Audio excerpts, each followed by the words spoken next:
Everybody, welcome to the weekly meeting of the ERA Committee.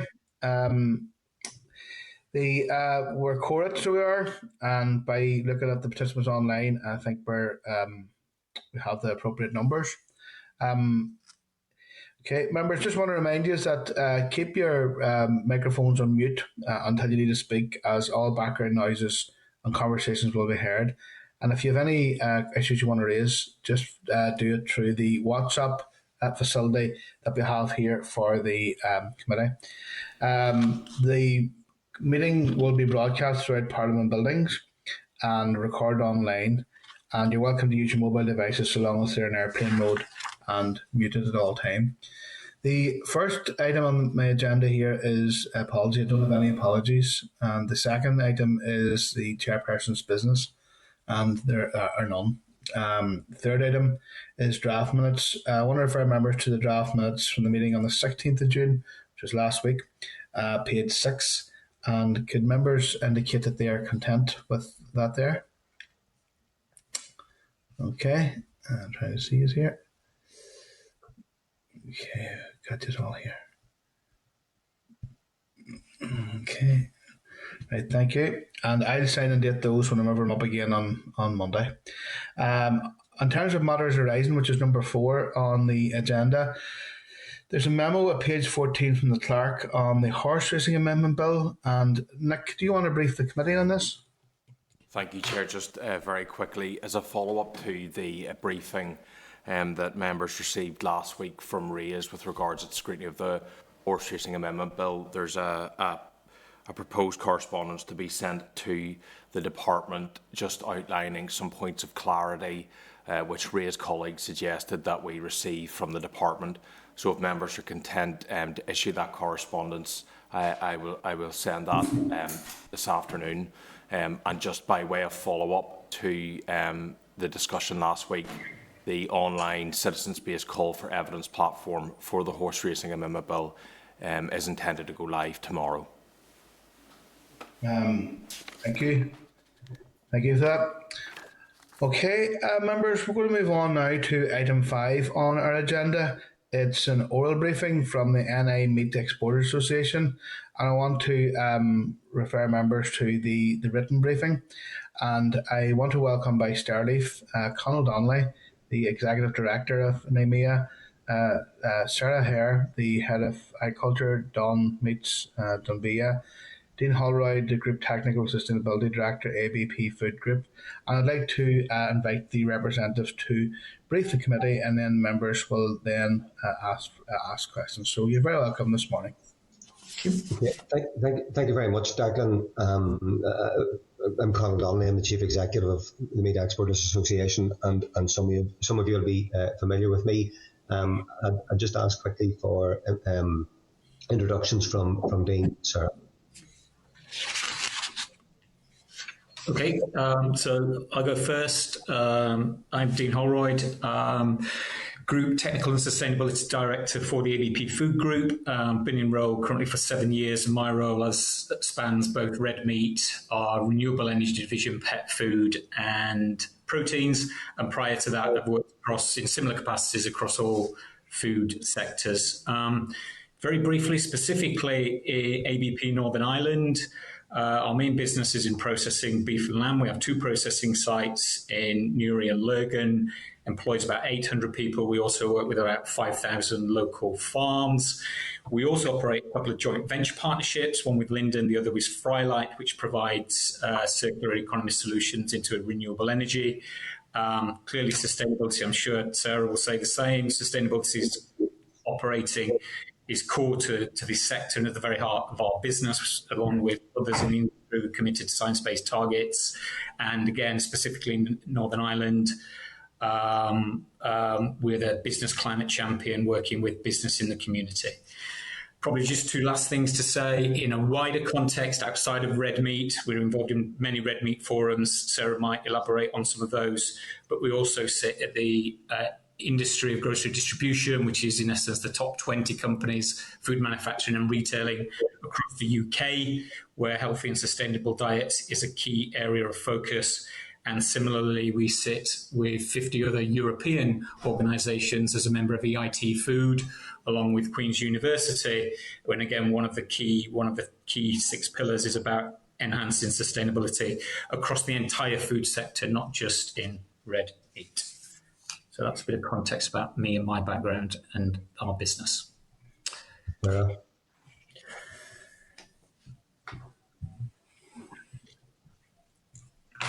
Okay. I don't think we can hear Sarah. Sarah, do you try again? Sarah, you might be muted. Can you hear me now, Declan? Yeah. Apologies for that. I've got too many things doing.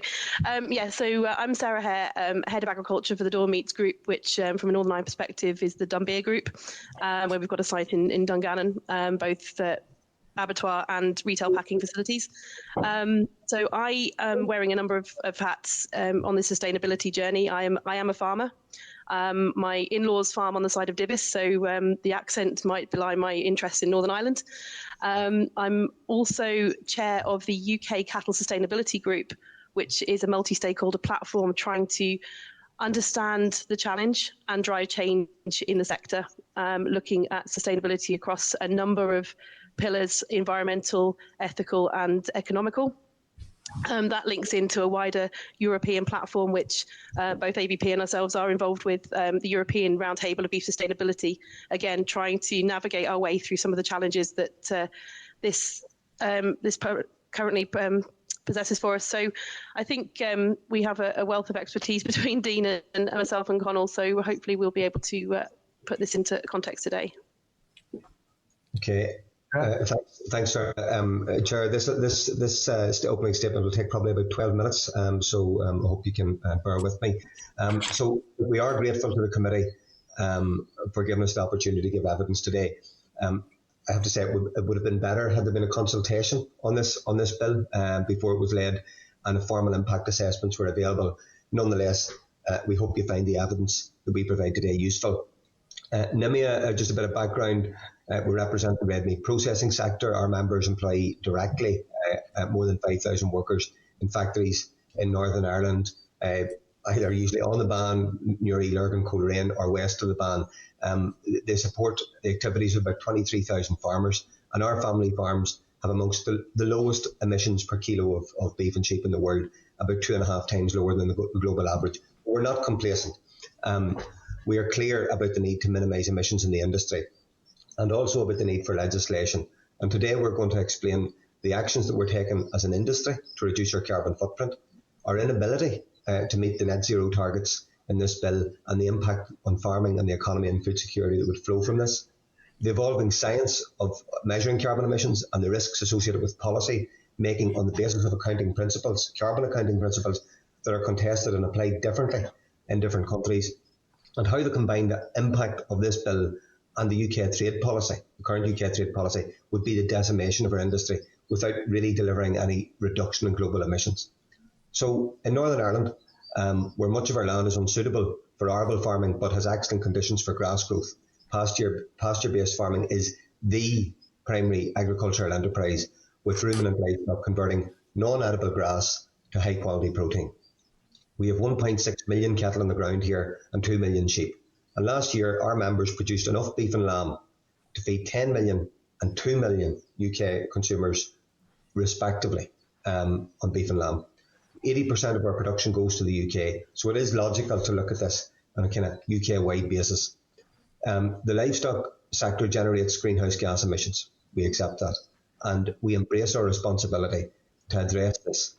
And it's in the interest of the environment, it's in the interest of the economy and society, but it's also in the interest of our own industry. We have a self-interest in resolving this problem. Agricultural emissions are largely caused by natural processes, and therefore they're difficult to treat. But it must be recognised that you can't produce food and completely eliminate emissions.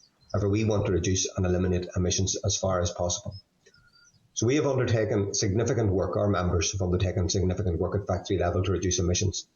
They're operating carbon neutral operations, using carbon efficient technology.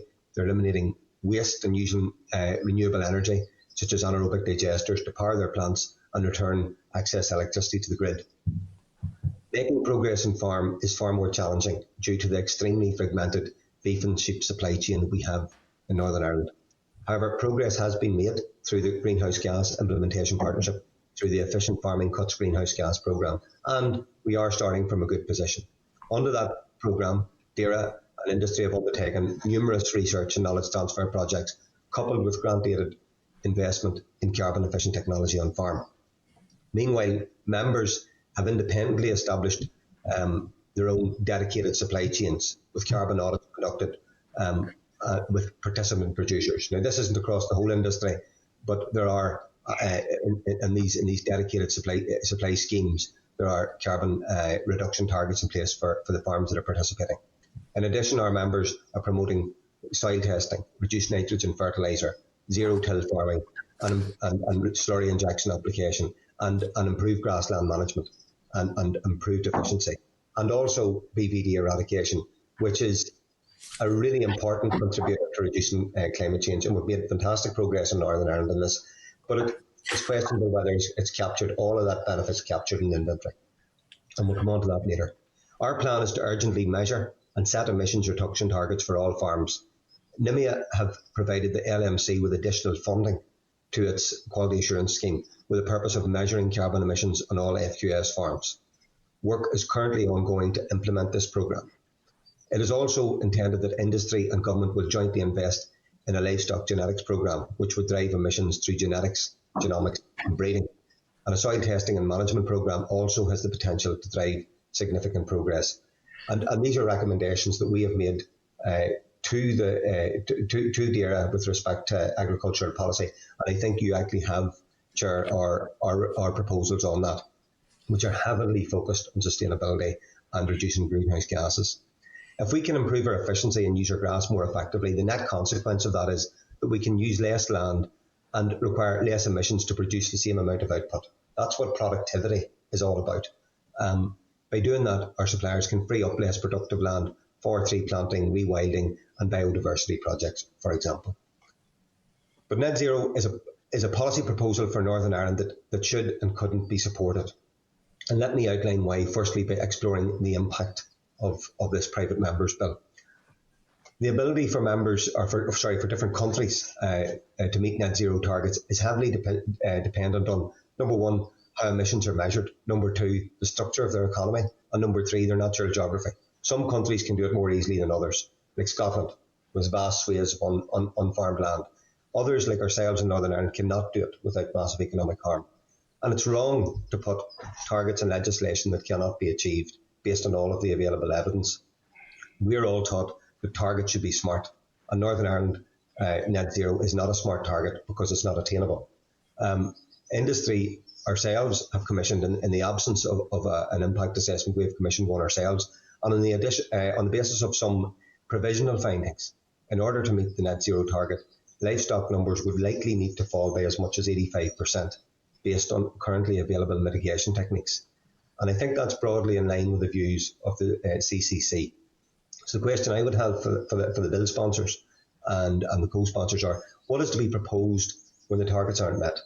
And is a cull of the majority of ruminant livestock to be proposed? And if the consequences of that being thought through?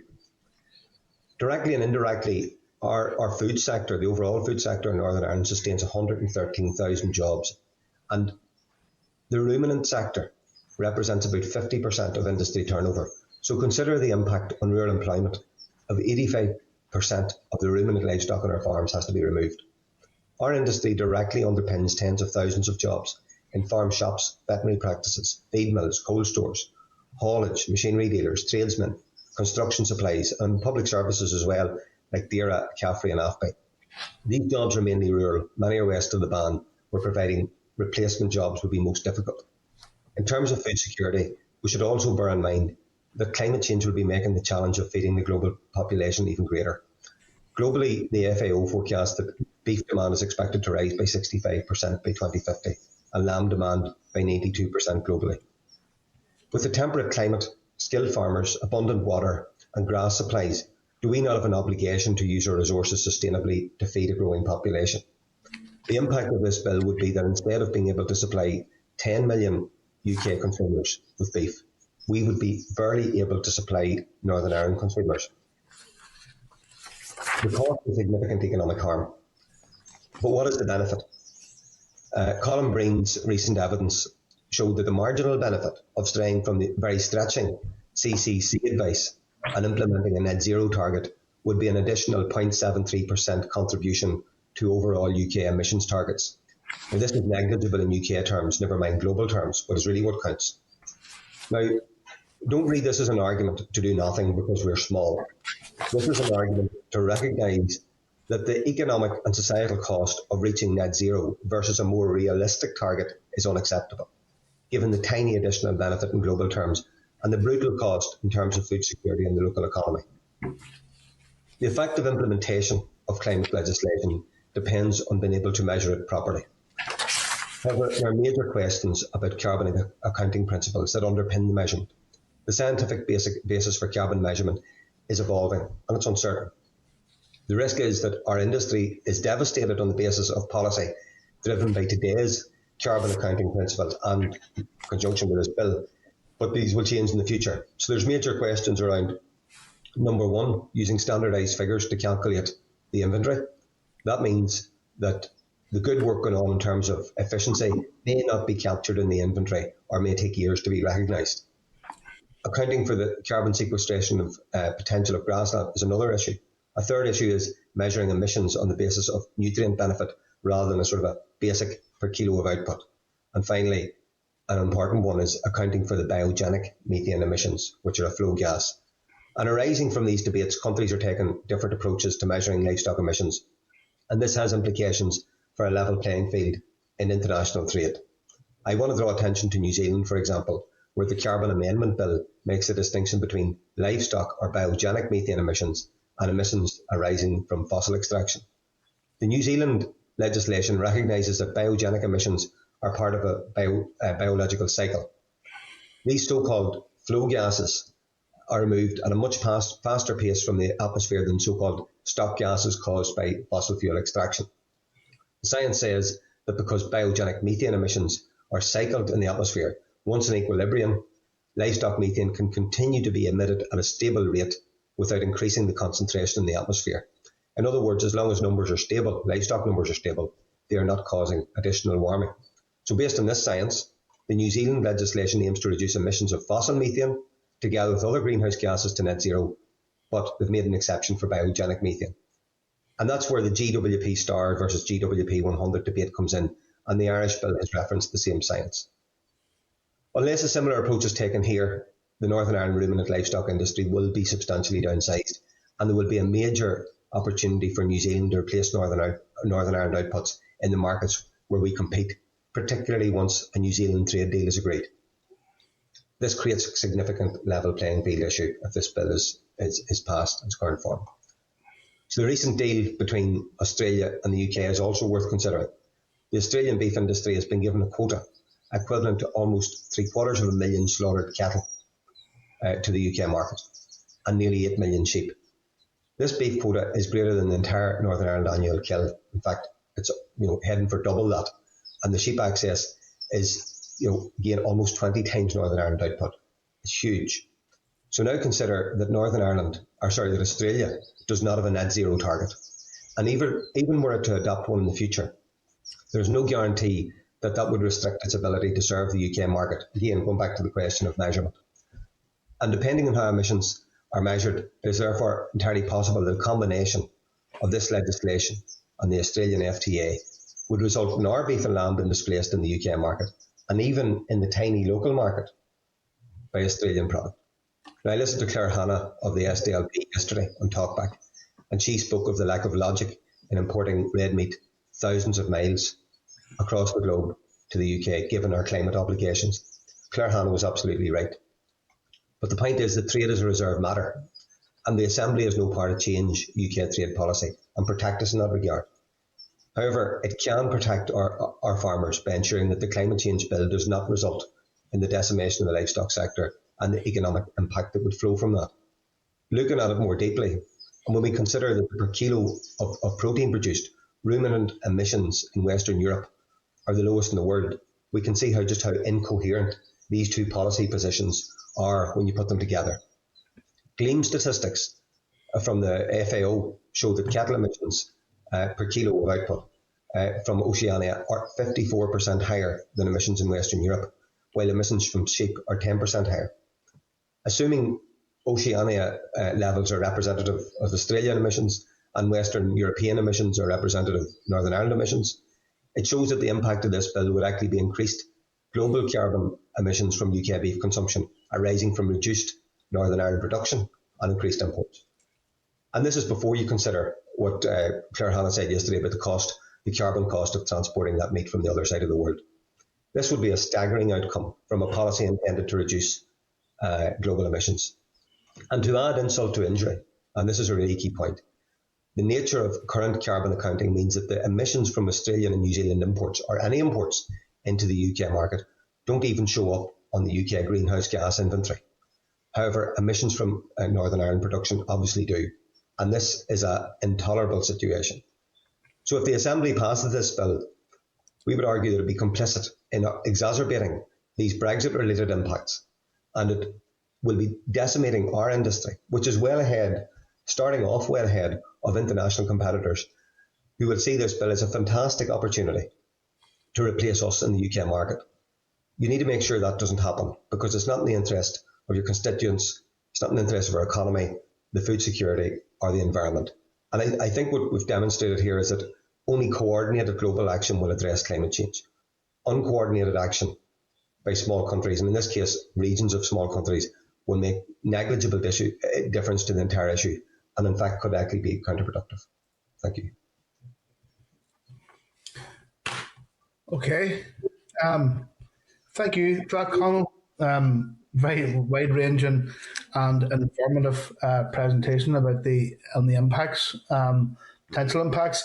And I do believe, I can say we certainly we share the concerns that you have raised, obviously, and the important thing is that this call for evidence, which we have done as part of scrutinising this private members bill, is to give an opportunity to listen to people like yourselves to hear directly from yourselves on the potential impact that this could have on the industry.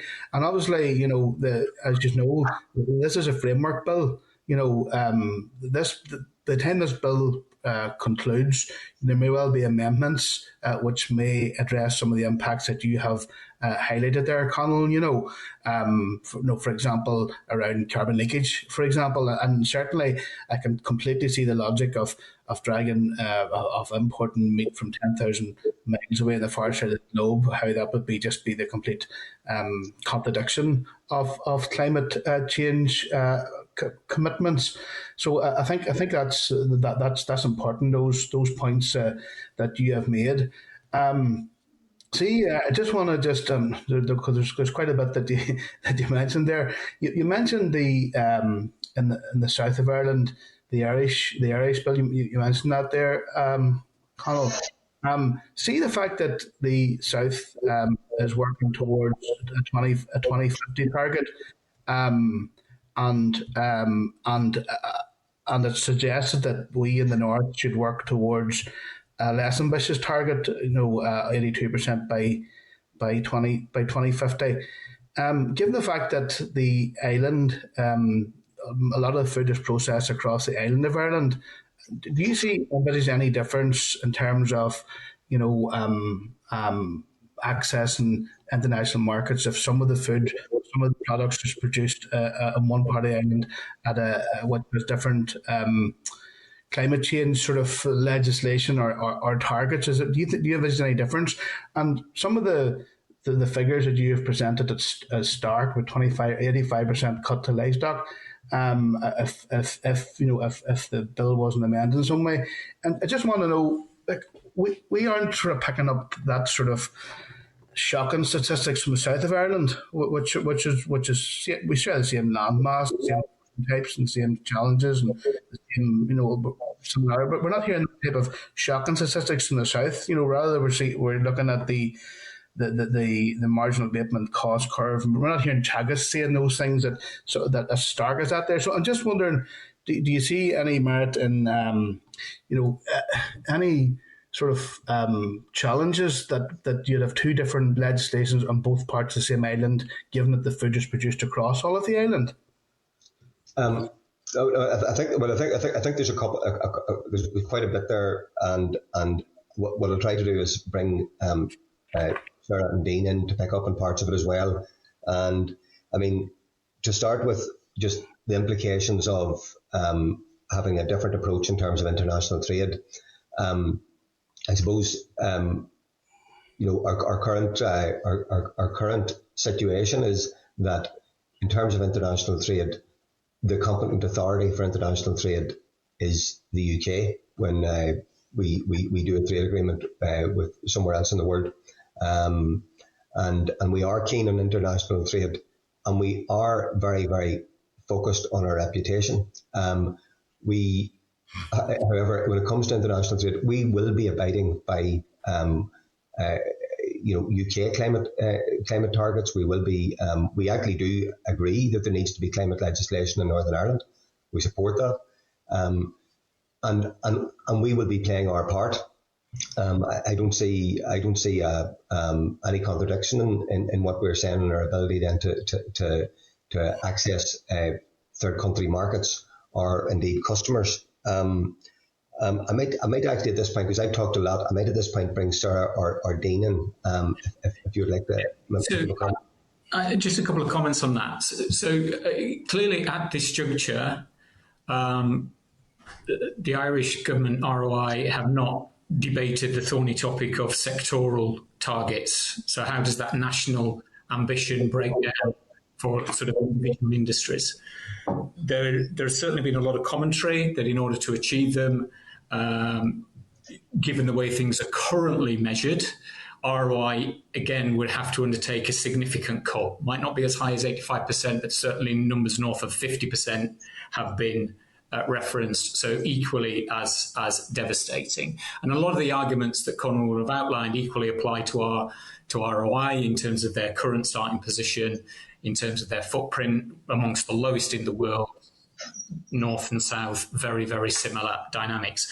But one of the key differences that I think at present is that the government in the south have recognised this whole issue around methane accounting, around biogenic emissions, around sequestration, and as I can't remember the exact phraseology, but it's been given sort of special status such that when the, I guess, accounting principles catch up with the world view of climate science, then those impacts need to be as draconian.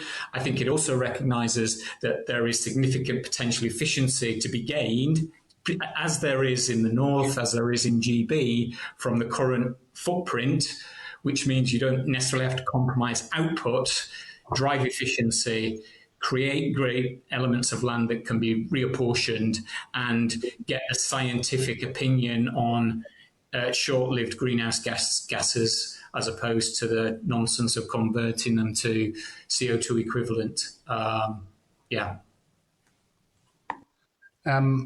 Okay, and so I just want to get back to this again. So, given the fact that as a consequence of Brexit, that there's actually probably an onus on us to work across the island, and we're pushing hard to get the North included in the PGA for Irish grass-fed beef.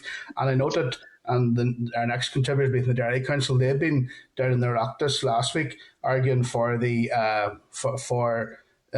milk across Ireland to be treated as not as mixed origin milk, but the same milk, to enable us to access EU deals.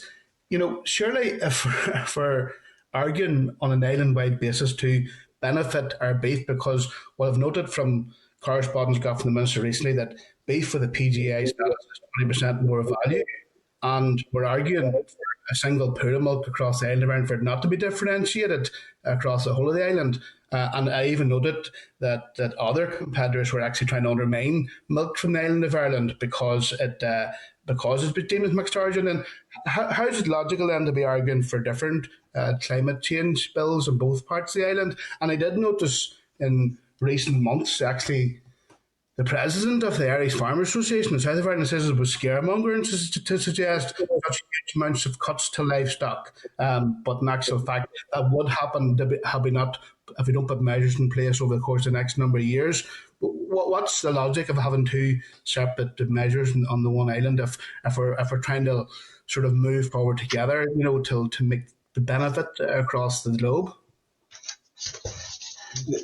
Yeah, I just want to address, I suppose, the latter point first, if that's okay. If that's okay, Declan. That's right. Yeah. This is a very difficult, it's a very difficult subject, because an awful lot of industry, an awful lot of countries want to say, yeah, we can do this because, it's an absolutely brilliant thing to be able to say, yeah, we can do net zero. But it's not just as simple as that.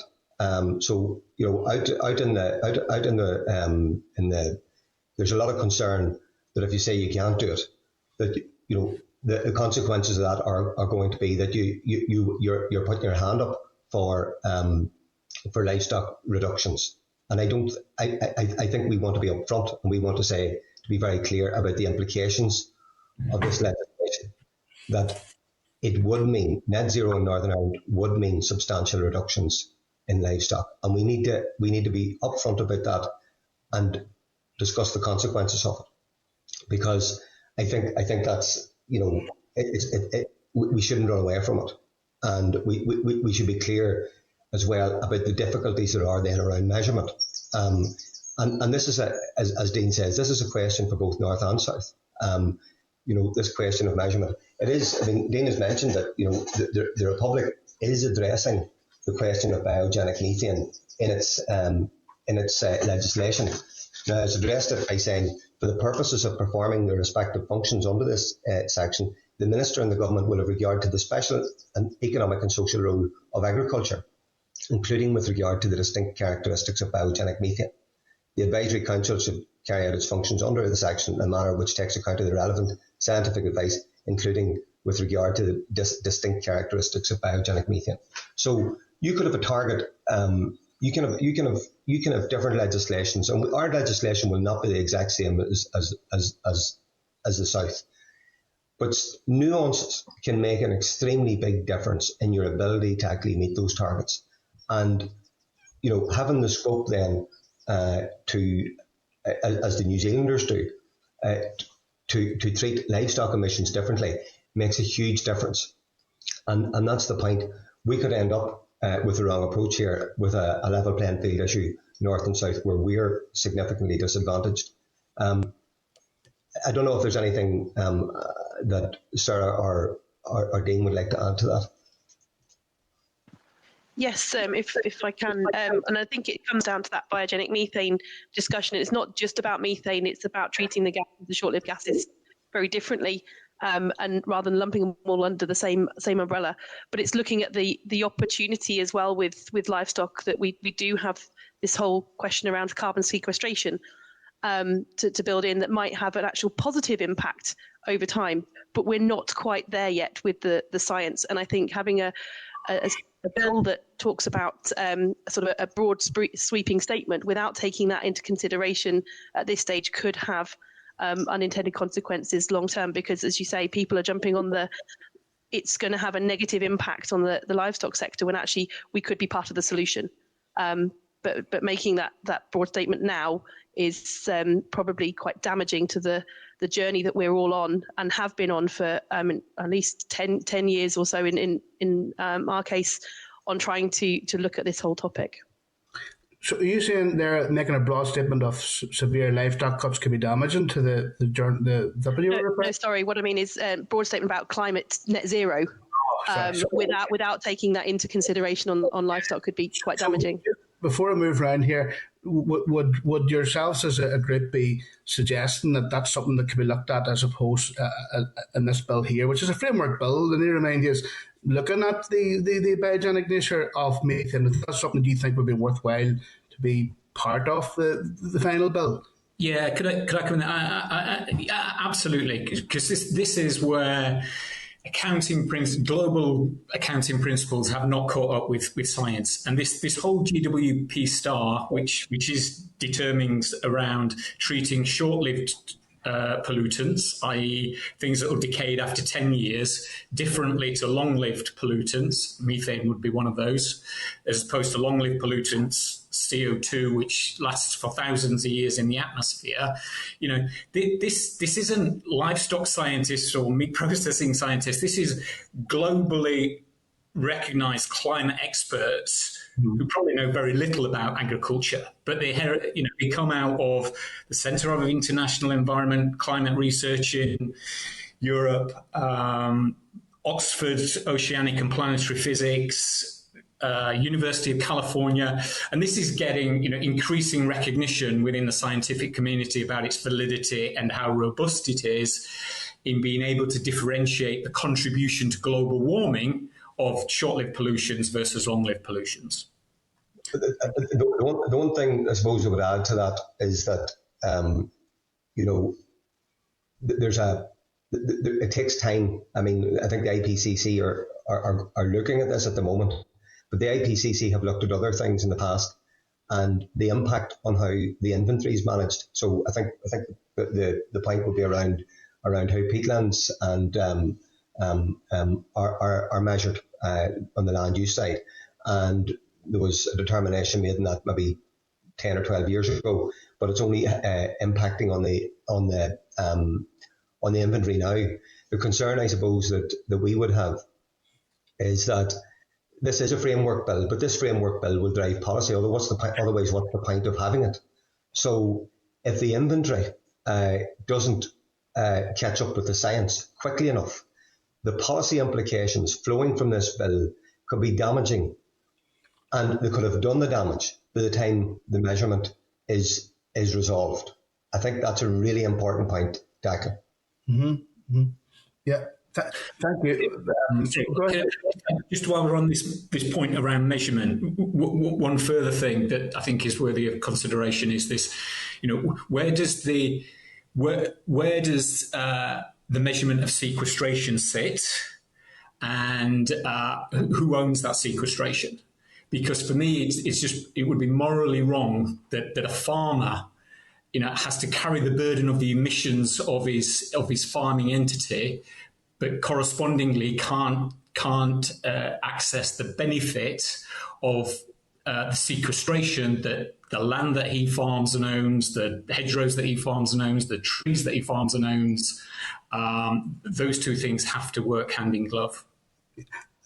Dean, I'm conscious of made a move around the room here, but I couldn't agree more with you on that point, because certainly the point that I made, I think it was last or 2 weeks ago at the meeting, there's so much mixed messages coming out for farmers. Farmers are being told on one hand, this is devastating, you're going to have to cut your livestock by 50, 85%. And then on the other hand, we're hearing from other experts that there are many farms, particularly in marginal areas, that are already carbon neutral. So farmers need a means to work out what their baseline is, to know what they might have to do. And in some cases, farmers may already be there, so I think that there's a piece of work to be done there. But listen, I'm hogging the meeting here, so I'm going to have to move around the room here. So Patsy Malone, Patsy? Yeah, thanks very much, and I find this very interesting. In your presentations, you've raised for me definitely a number of questions, and maybe it's straight back at you. You're questioning the science, right? And I hear that, and I represent a rural area. Many of my friends, family, etc., are involved in the agri-food sector, for want of a better word, farming and that, and I hear entirely where you're coming from. If you're questioning as I'm picking up, the validity of the science where we are contemporarily, what science have you yourselves as an industry, either globally or whatever, to challenge that? Now, I'm hearing a lot of questions from you, and if we're going the route of the issues of sequestration, and we're going the issue of biogenic methane, I'm hearing that, and I would want to be supportive of measures to do that. But can you advise me what science you have in support of that thrust. Now, I'm also, I have to say, I would agree with my party colleague on this. You referred to it earlier, Conal, there. It's really daft for me to hear of a trade deal which involves huge amounts of travel from the lower end of the world and that's not taken into account. That is really, really daft. A trade deal with no tariffs and all that sort of stuff, which is going to equally jeopardise the trade from here. And you're referring to, I think, 80%. You referred to earlier there, Conal.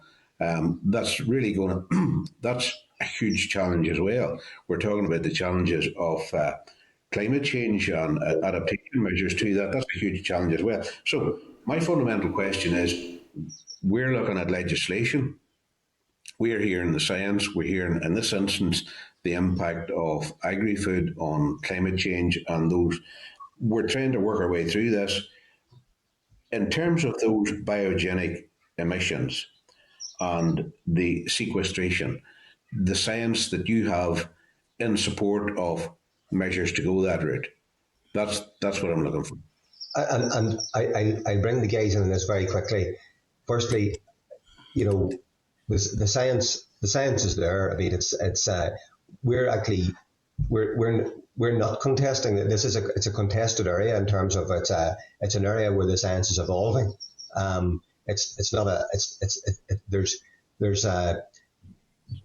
science is evolving, and so is the measurement is evolving. And I think that's the key point. I'll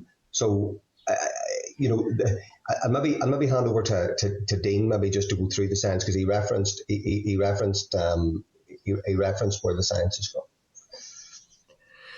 Okay, I think I'd headline this by saying, what science have we got as an industry? Well, the science we've got as an industry is drawing upon that global science from these leaders in climate science. And I think that brings with it independent strength and independent validation. So if you want supporting evidence around why methane, in essence, is over accounted for and contributes very little or nothing to global warming, if you have a static level in the atmosphere, then there are no end of peer review papers. There's Dr. Miles Allen, Dr. Michelle Kane out of Oxford University School of Climate Science, Dr. Frank Michelona at the University of California, can't remember the guy's name, at the Centre for International Environment Climate Research in Norway. But these guys are climate scientists. Yeah, they work in institutions which looks at the physics of how methane breaks down over 10 years in the atmosphere, whereas CO2, the CO2 that's been generated now is adding to the CO2 that was generated 1,000 years. So they're cumulative. They're those stock gases. Whereas the methane that's being generated now, assuming that we've got a static herd, is only replacing that methane that's biodegraded from 10 years ago. So a long answer, but the short answer to your question is I don't think you should be looking for that climate science from us. I think we're the last people you should be looking for it from. You should be looking for it, and it exists in abundance from those climate experts. No, sorry, all I was throwing out was an invite there. You made an argument, and I'm trying to find validation, scientific validation for that argument, and I thought maybe I was giving the opportunity to you're saying the direction. I've got no end of peer review papers that I'm happy to send to you, but they won't be generated by ABP. They'll be generated by these experts.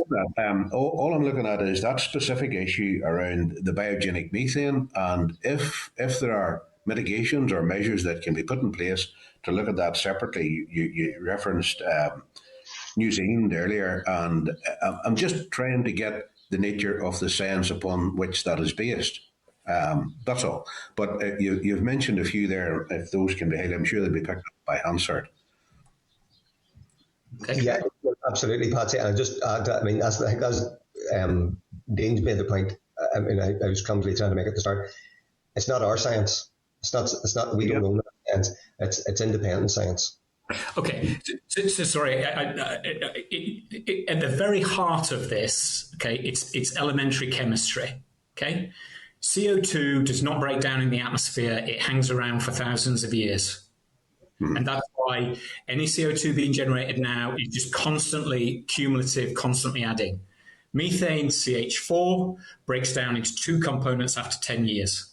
Water vapor, some of the fractions, and a tiny element of CO2, but the concentration of that CO2 is tiny relative to the global warming potential of methane. So actually, whilst we say a static herd, we actually need to be reducing methane emissions by 3% every 10 years so it doesn't contribute to global warming. So 0.3% per annum. And just following on from, and again, anything we're making here that would be based on, okay, our heart may take us one direction, but based on the science, and we can't predict what science might be in 10 years' time or 5 years' time, whatever, just working on the decision the science is now. Following through on that, what other mitigation measures can be taken by the farming community to offset that 3%, I think you said there? Over 10 years, 0.3% per annum.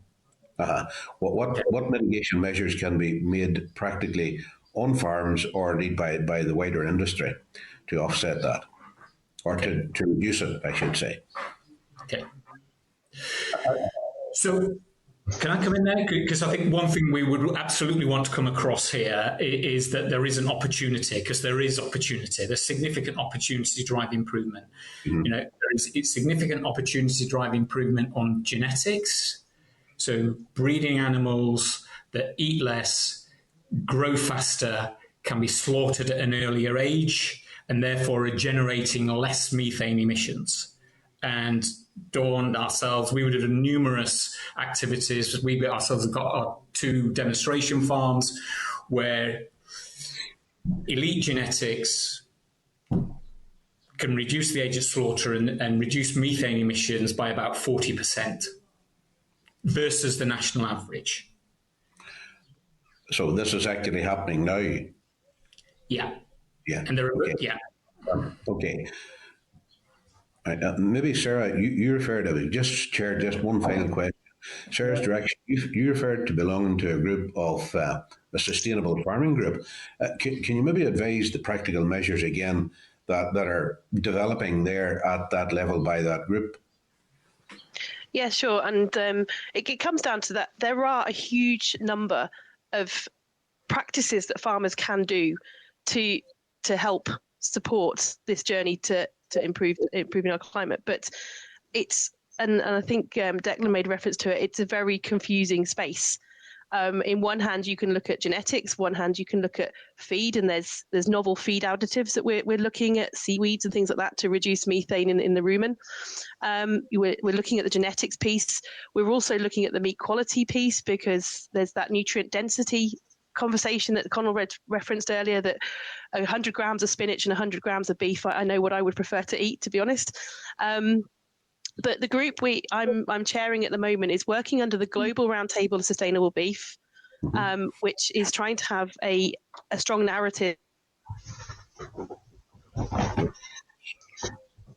driving under 4 key pillars. So we've got pillars around the environment, we've got pillars around animal health and welfare, we've got a pillar on animal medicines, and a pillar on the farm.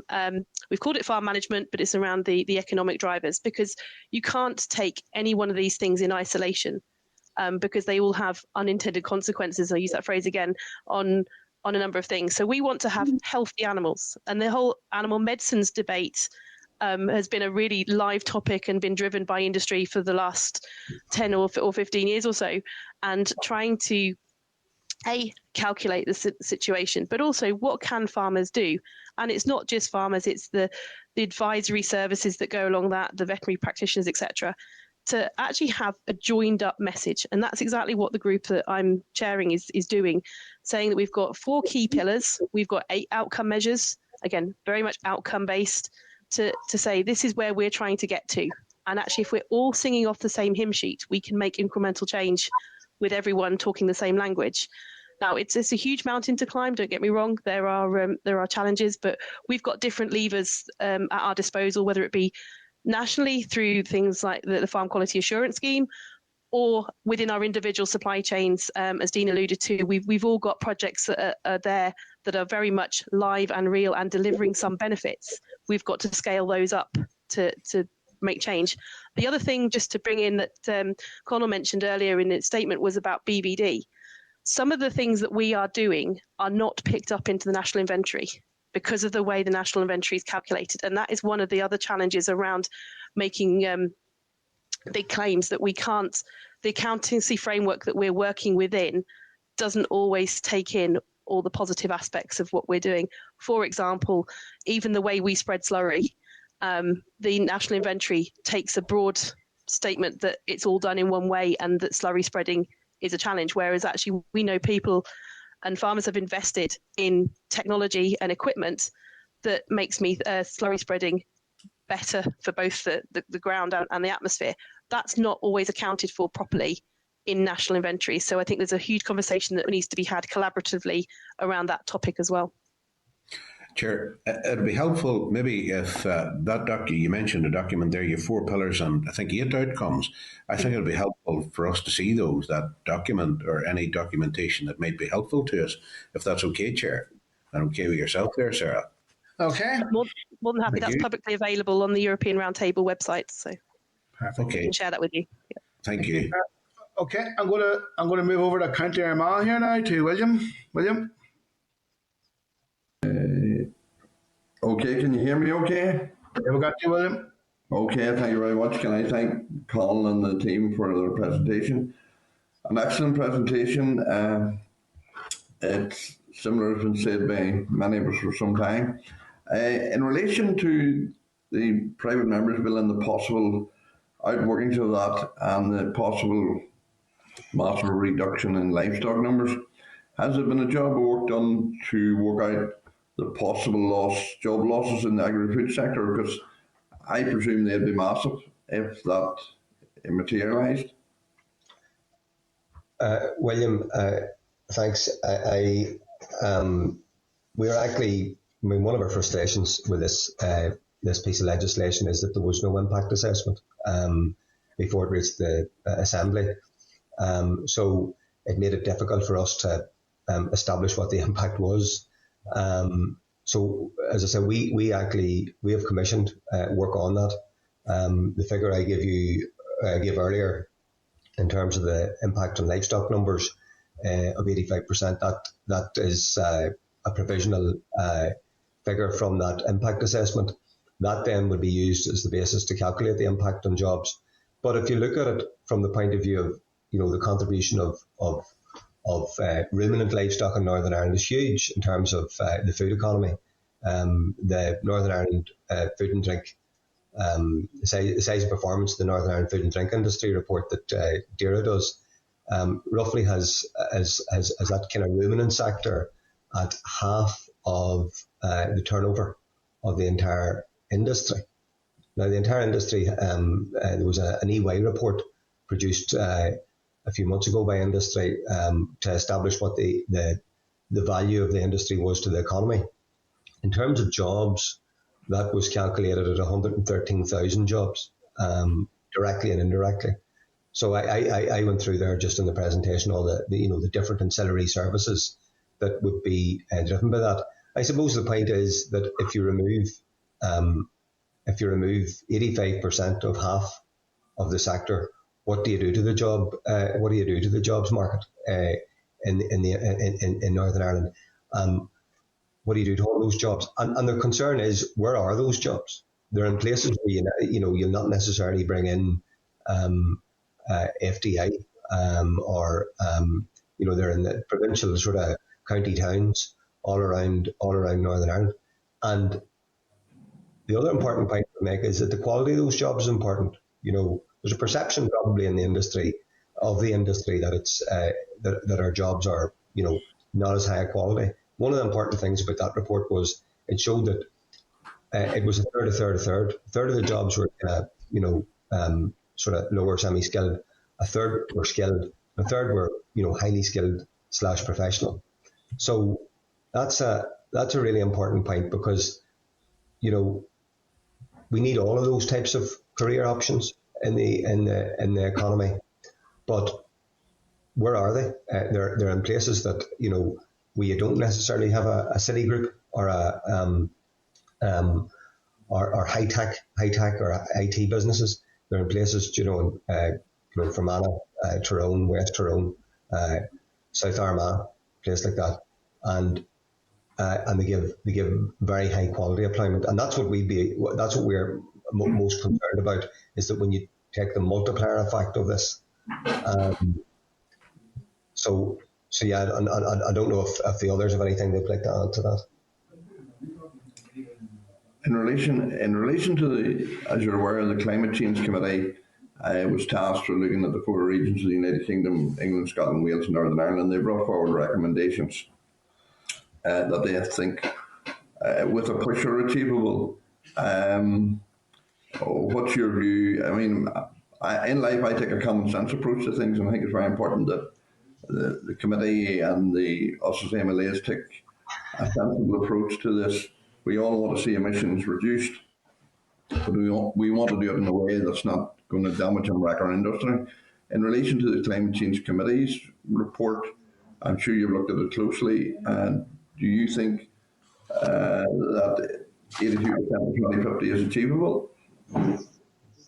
Well, no, and Lord Devon was interviewed by Conor McCauley this morning on Radio Ulster, and he said that.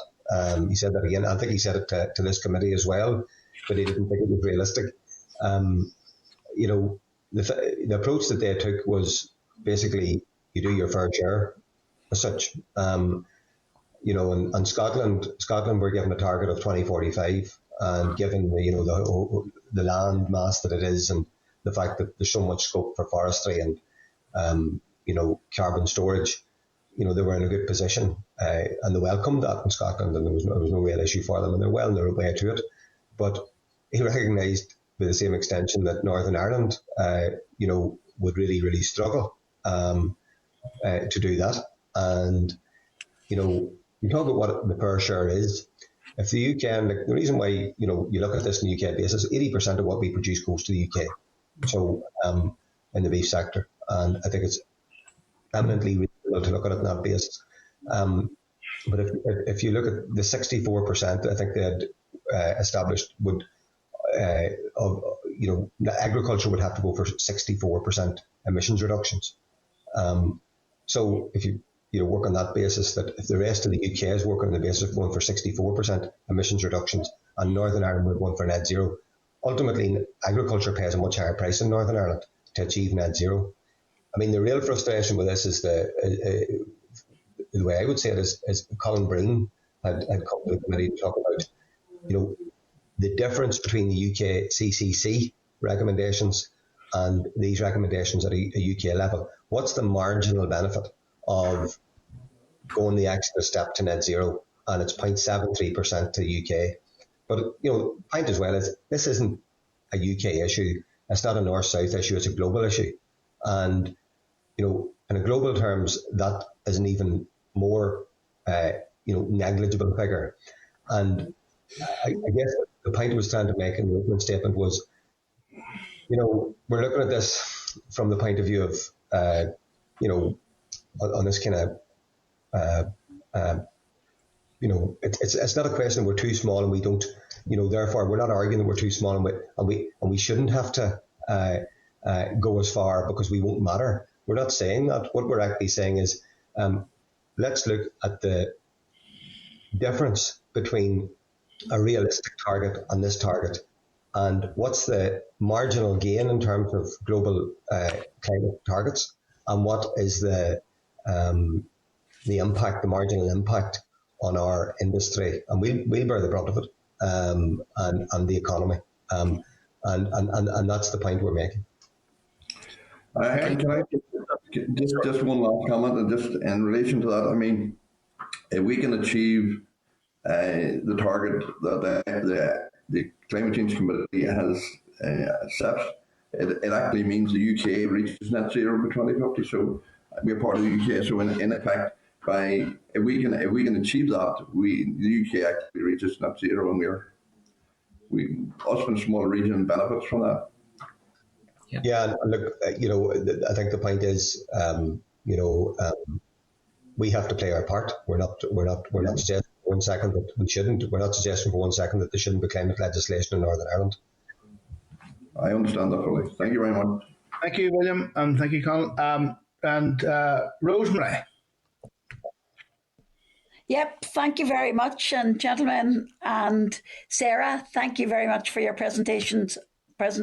Also, I'm from Fermanagh and South Tyrone, so obviously you can imagine the impact this will have perhaps on farmers if it's introduced on the agricultural community.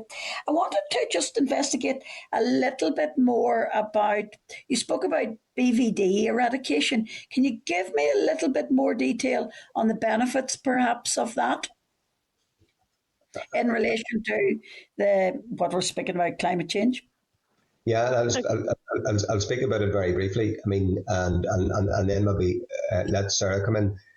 Yep. I mean, we've made huge strides here, but we've still got work to do as an industry, and we've all played our part, farmers in particular.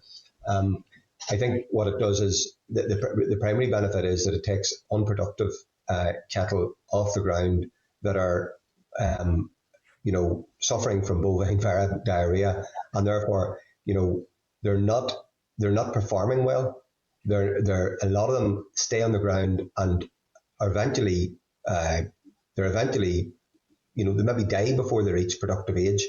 They infect all those around them, and even if they do reach productive age, they're not finished efficiently. They're not they're not good value for the emissions that they emit, and because we have managed to eradicate a lot of the Bvd, there's still Bvd there. Don't get me wrong, but because we have managed to make huge progress on that. It's that emissions intensity that we have improved, and maybe Sarah, maybe you'd like to add to that.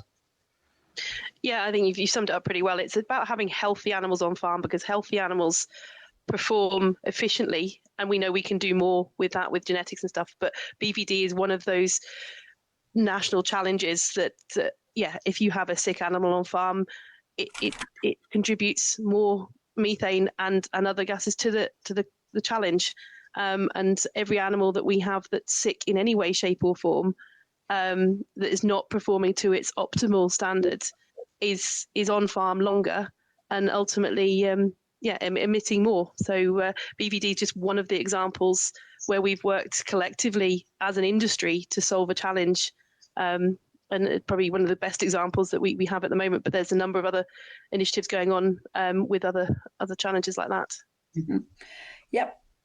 Thank you. That clarifies that. I want to take a look at the pollutants in relation to the methane, the short-lived pollutants and the long-lived pollutants.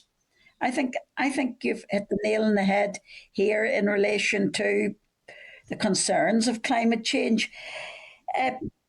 It's the short-lived pollutants, the amount of animals that we keep on our farms, and perhaps the changes that may have to be introduced to meet the requirements of a climate change bill. How can we make more? How can we?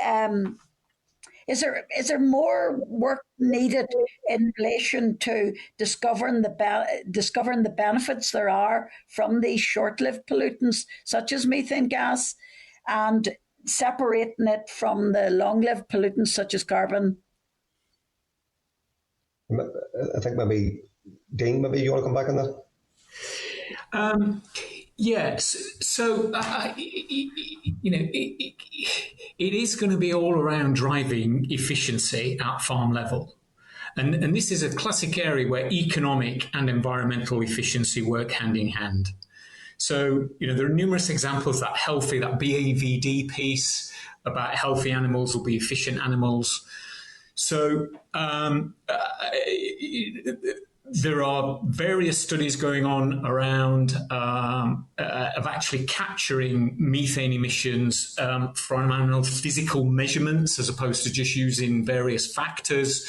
And invariably, they're all pointing to start with superior genetics, good quality feed, high health status, various different pasture types will result in animals reaching slaughter, specifically beef animals and sheep animals, achieving slaughter age at a younger age, and therefore over their lifespan, the physical amount of emissions that they've emitted is significantly less, up to 40% in some instances, and that actually starts contributing to global cooling. Because over time you're reducing, we're back on this. If there's a fixed level of methane in the atmosphere, so for every molecule that's generated one's decaying from 10 years ago, if you start reducing that, you can actually start contribute to global cooling. Yeah. Okay. Yes, I understand that. And one other question I actually am concerned about that there is the trade deal, of course, that's been done with Australia in relation to agriculture here in Northern Ireland, and in particular our beef producing. Does that not work contrary to what we are trying? Is that not something in contrast to what we're trying to produce? We're trying to work towards a sensible climate change bill, and yet we're importing beef, and the cost that will be to the climate change. Can I have a go at starting on that, Conal, and then you come in? We all share that frustration, right? So and apologies, I'm going to state the obvious here, but for a nation that can't, and I'm talking this in a UK context, okay? But for a nation that can't feed itself, it's only somewhere between 60 and 70% self-sufficient, depending on what sector you're talking to. Reducing domestic output on marginal land that's unfit for anything else, and then topping up through import that deficit from nations that have got a much higher footprint, that is just madness. Yeah. So Dean, there, do you see then? Would you think then it would be important then that the bill could be amended, for example, to have a clause in it to prevent that type of carbon leakage? Can I take that? Just add one more thing, because the irony, I mean, this is the irony of all of this, is that for some of those other nations, to reduce their carbon footprint, they could potentially should be importing from the British Isles, because we start from a position of 40% of the footprint of the global average. Sorry, soapbox done. Well, spot on. Look, I suppose the point I would make to you, Declan, on the carbon leakage, that would be brilliant if we had any influence over, if the Assembly had any influence over UK trade policy. But you don't.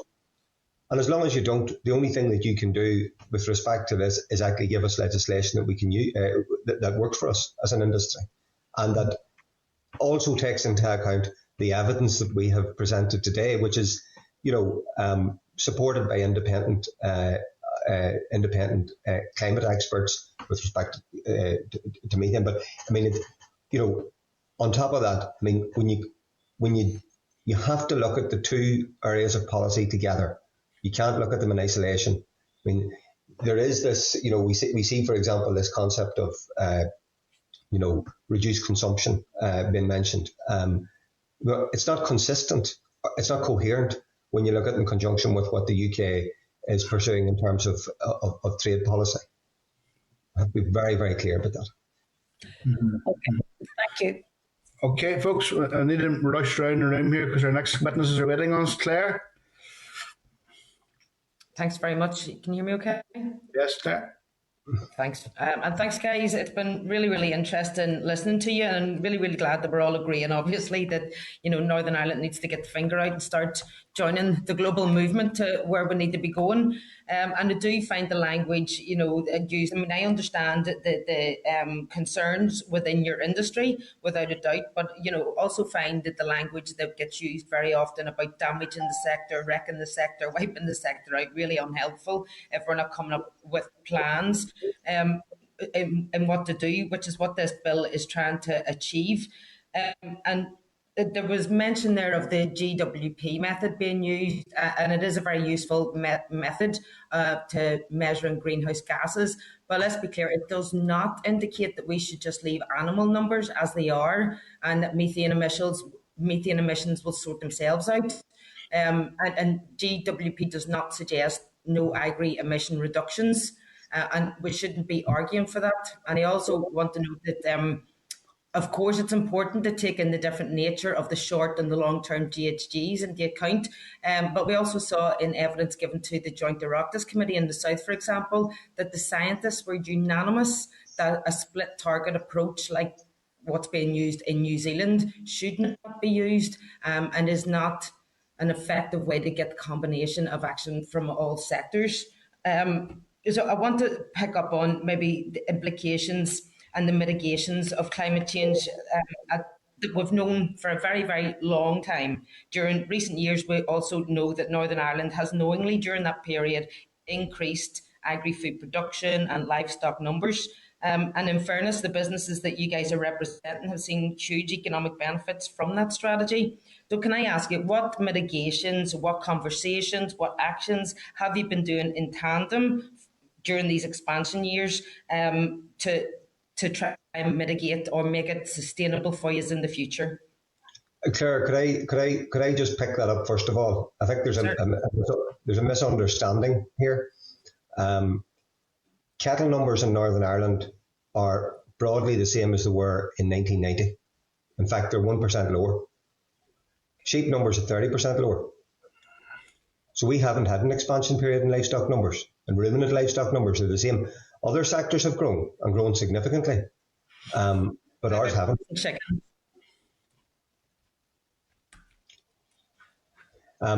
In terms of, the second part of your question, I'll maybe pass across to Dean or Sarah if they want to pick that up.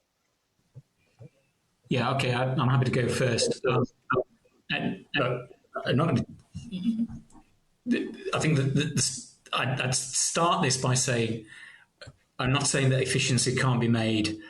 I'm not saying that there can't be significant reductions in greenhouse gas emissions.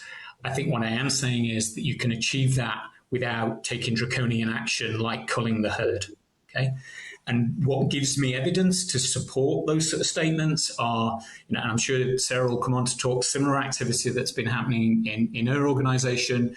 We've had two long-standing demonstration farms, one in Ireland, one in the UK, that point to, how those efficiencies can be driven through all the things that we would have talked about previously: use of higher performing genetics, high health status, different types of grass lays.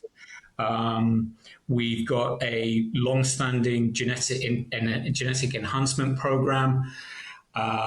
Where we're seeing those efficiencies and benefits of animals being able to be slaughtered at a younger age starting to come through. In Northern Ireland, we've got an integrated piece of activity with Dale Farm about connecting the dairy herd with the beef herd to drive efficiency. We're doing some wild innovation things about wearable technology, converting methane into water vapour, and so on and so forth. So I really don't want anybody here thinking that we're just sat doing nothing and think that there's nothing to be done, because that's not the case.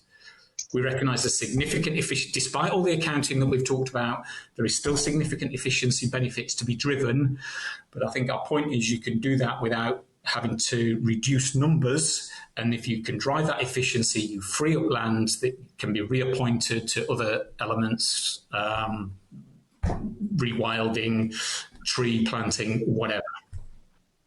Okay. Thank you. Yeah, and can I just echo some of that, Claire? Because from our business point of view, I could almost say exactly the same as what Dean said. We have a demonstration farm in Ireland where we're looking at the suckler herd. We've got integrated beef systems looking at how we control those genetics as much as we can from literally the point of conception right through to consumption.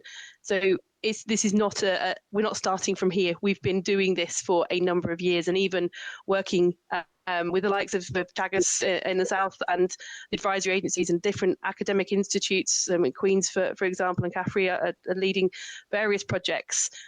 It's all building up to making farmers more efficient, hopefully more profitable at the same time, but also contributing less environmentally. Listen, I want to look at those economic models.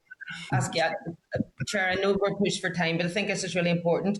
Have you guys developed any economic models that would make farms here in Northern Ireland, rather than the industry, sustainable for the future? So we know that the global finance system is moving towards supporting and investing in net zero businesses. We know that Microsoft, Morgan Stanley, Sainsbury's, Walmart, all these big global companies are all setting net zero targets. So we know that our food is traded through big supermarket chains, for example. So if Northern Ireland is not meeting net zero, if we're going to go for this CCC fair share model based on the UK being net zero, but Northern Ireland within that isn't, do you feel that there is a possible, two questions, do you feel that that fair share model could disproportionately to support the intensive sector at the risk of the SME farmers? And have you done any economic modelling where we will be able to access FDI, for example, if we're not hitting net zero? And how would that impact cross-border trades, and particularly in things like the dairy sector and where the agri-food sector works cross-border? I maybe pick up, there's a lot in that. I maybe pick up a couple of points that maybe just picked out of it. One, you mentioned, somehow that, the CCC ambition, the CCC target could somehow actually disadvantage smaller farmers, smaller family farmers, and lead to more intensification, or more intensive, more meat coming from the intensive sector. And actually, I argue it's the reverse of that. I mean, if ruminant livestock, it's ruminant livestock in the marginal lands are the first sectors that are going to be impacted by this. That's the immediate impact will be there, because it's those guys that are in the more marginally, it's marginally less profitable to producing beef on the hills, and those guys are the first to actually get out of this. But what are they going to do instead?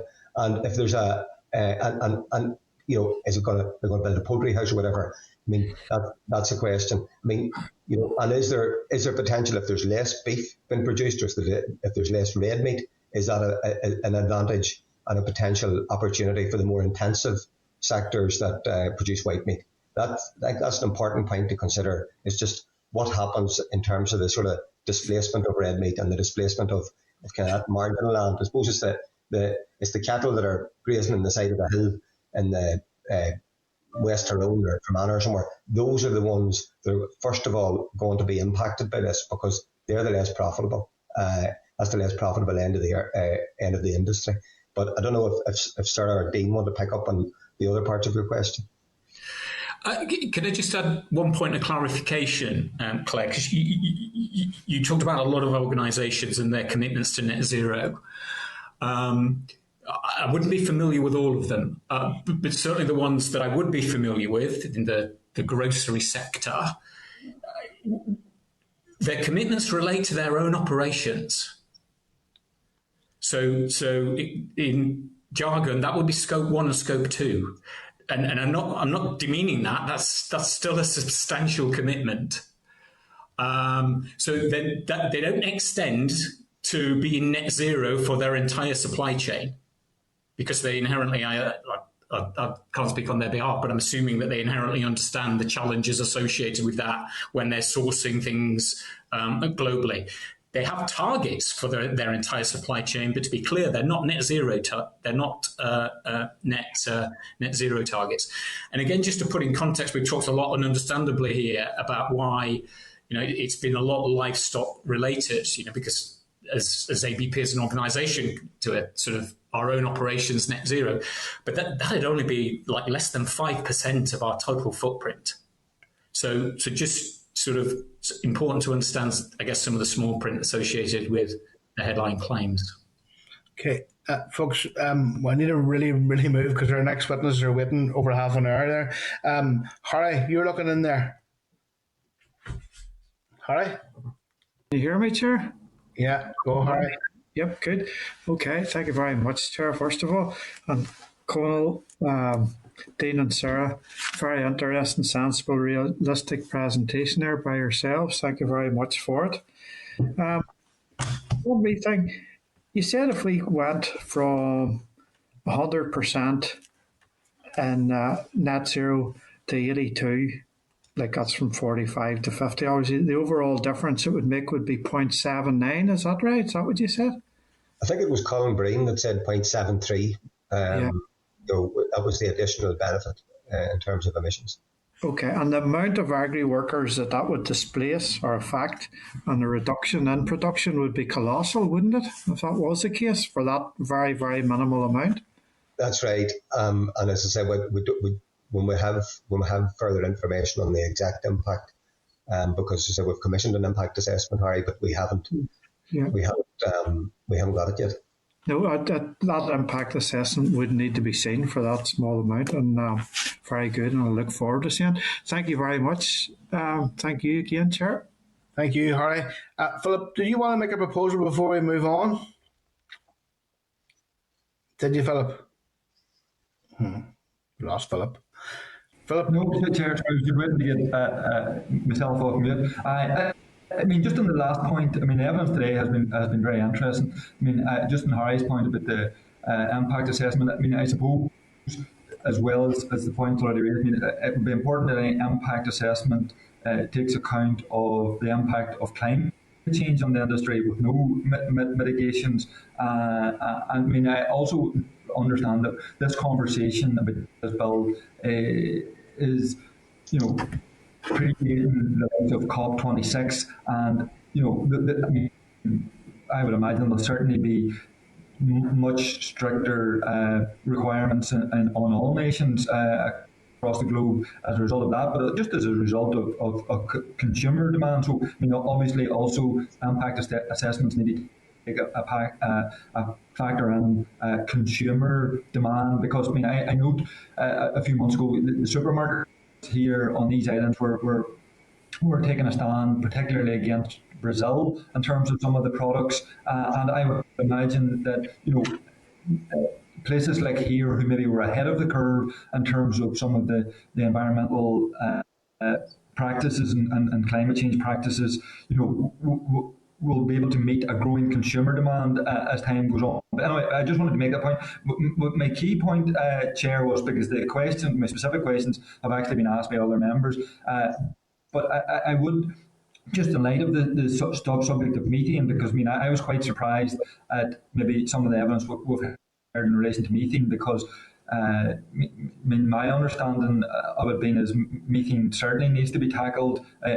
It certainly doesn't last as long as carbon in the atmosphere, but it is more potent. And when we're talking about global warming, and the fact that we're almost at the 1.5 threshold, reducing the temperature is key. And my understanding was that methane was particularly potent in terms of global warming. I just a cursory glance produced a UN report saying very much that a month ago. So I was going to suggest that maybe we actually detail RAISE to do specific research around the issue and impact of methane, and also if there were any additional experts, because it is important that we get the thing right, and it's important that we are up to date with the science on methane. So just from the committee's point of view, in light of what we've heard today, I think that would maybe be an important piece of work for us.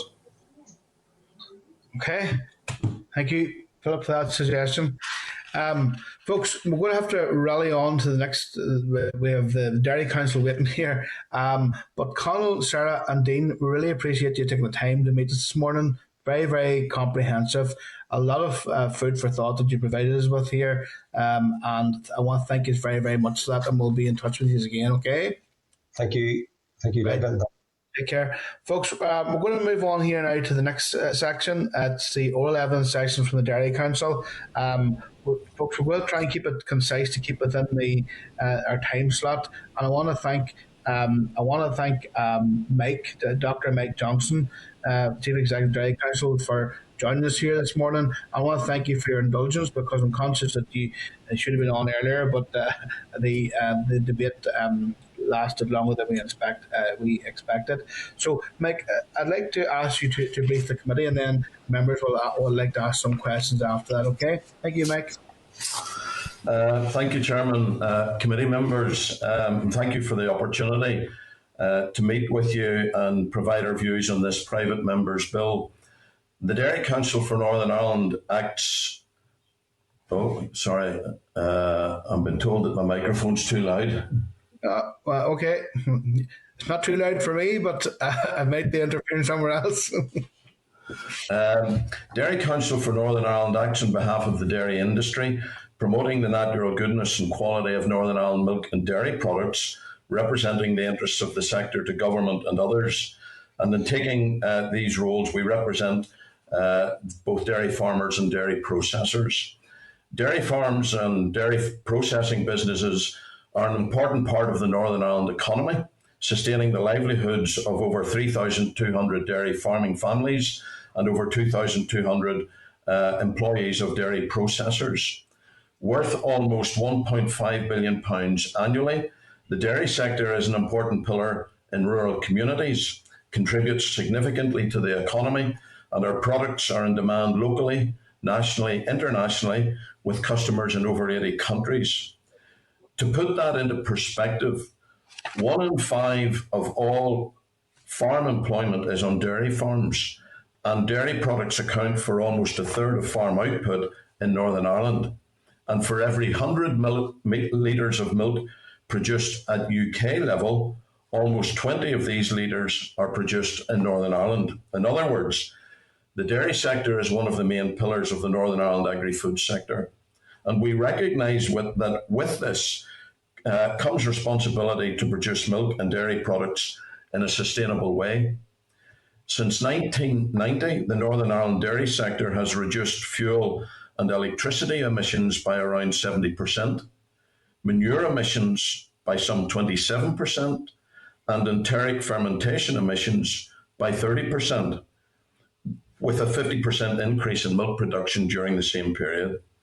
So this shows that we take our environmental responsibility seriously by investing to reduce our emissions per litre of milk by 1/3, while continuing to grow to the benefit of the Northern Ireland economy. So it's against this background that I would like to highlight a number of concerns that we have about this private members' bill as it's currently drafted. At the outset, let me make it clear that we agree that climate change is one of the most important issues of our age and something that we need to get right if we're to achieve the sustainable future that we all want and deserve. As a sector, we're fully supportive of the ambition for the UK to achieve net zero carbon emissions by 2050, and for the need to ensure Northern Ireland makes its allocated contribution to this overall target. In contrast, however, this bill is asking industry and society in general to embark on a journey to a destination of 2045 without being told why 2045 is the desired destination, nor how we'll get there. Such is the nature of a private member's bill that there's no onus on its proposers to provide either an economic impact assessment or a rural needs assessment, meaning that neither society nor industry has any indication of the consequences of the journey that they're being asked to undertake. So let me pose you a question. Would you and your colleagues in the Northern Ireland Assembly entertain a private member's bill for something as important as, for example, major changes to the health service or education? I don't think you would. Yet this is the parliamentary tool that is being used for something as important as climate change. Our issue is not with the need for a climate change bill for Northern Ireland, but rather that as a parliamentary tool, a private member's bill is not fit for this purpose. A bill dealing with something as important as climate change should be based on robust scientific evidence and have been subjected to proper process of consultation, impact assessment and analysis. And this is not the case with this bill. The achievement of targets that a climate change bill will set will be achievable only with the cooperation of industry. The Northern Ireland Assembly needs to be aware that by embarking on such a journey based on this private member's bill as it's currently drafted, exporting to parlance risks losing the changing room and precipitating a loss of industry's confidence in the Assembly's leadership on this matter. Without doubt, this bill would have a very significant impact on the Northern Ireland dairy sector. The development and implementation of policies to deliver net zero by 2045 would mean that the sector's trajectory towards this goal would not be linear. Significant reductions in cow numbers with consequential reduction in milk production would mean a series of tipping points would be reached within dairy processing plants where falling throughput would render plants inefficient and unprofitable. Inevitably, unprofitable plants would have to close, triggering rationalisation and job losses. And as milk production continued to fall, so the cycle of plant closures, job losses and rationalisation would be ongoing, eventually transforming what is currently a thriving Northern Ireland dairy sector into little more than a cottage industry. In addition, this would have significant consequences for the many ancillary and service businesses that engage with the dairy supply chain, as well as negatively impacting the Northern Ireland economy and rural communities. Reducing our dairy sector to that of a cottage industry would have a further very important consequence. Without a corresponding reduction in consumption, dairy products would have to be imported from other countries, many of which are less efficient and have higher emissions compared to the Northern Ireland dairy sector. In other words, we would create carbon leakage without any benefits. And like many aspects of climate change and sustainability, decisions in one area can have unintended consequences in another. Nowhere is this more obvious than in relation to diet. In 2010, the United Nations Food and Agriculture Organization recognized that a sustainable diet is multifaceted.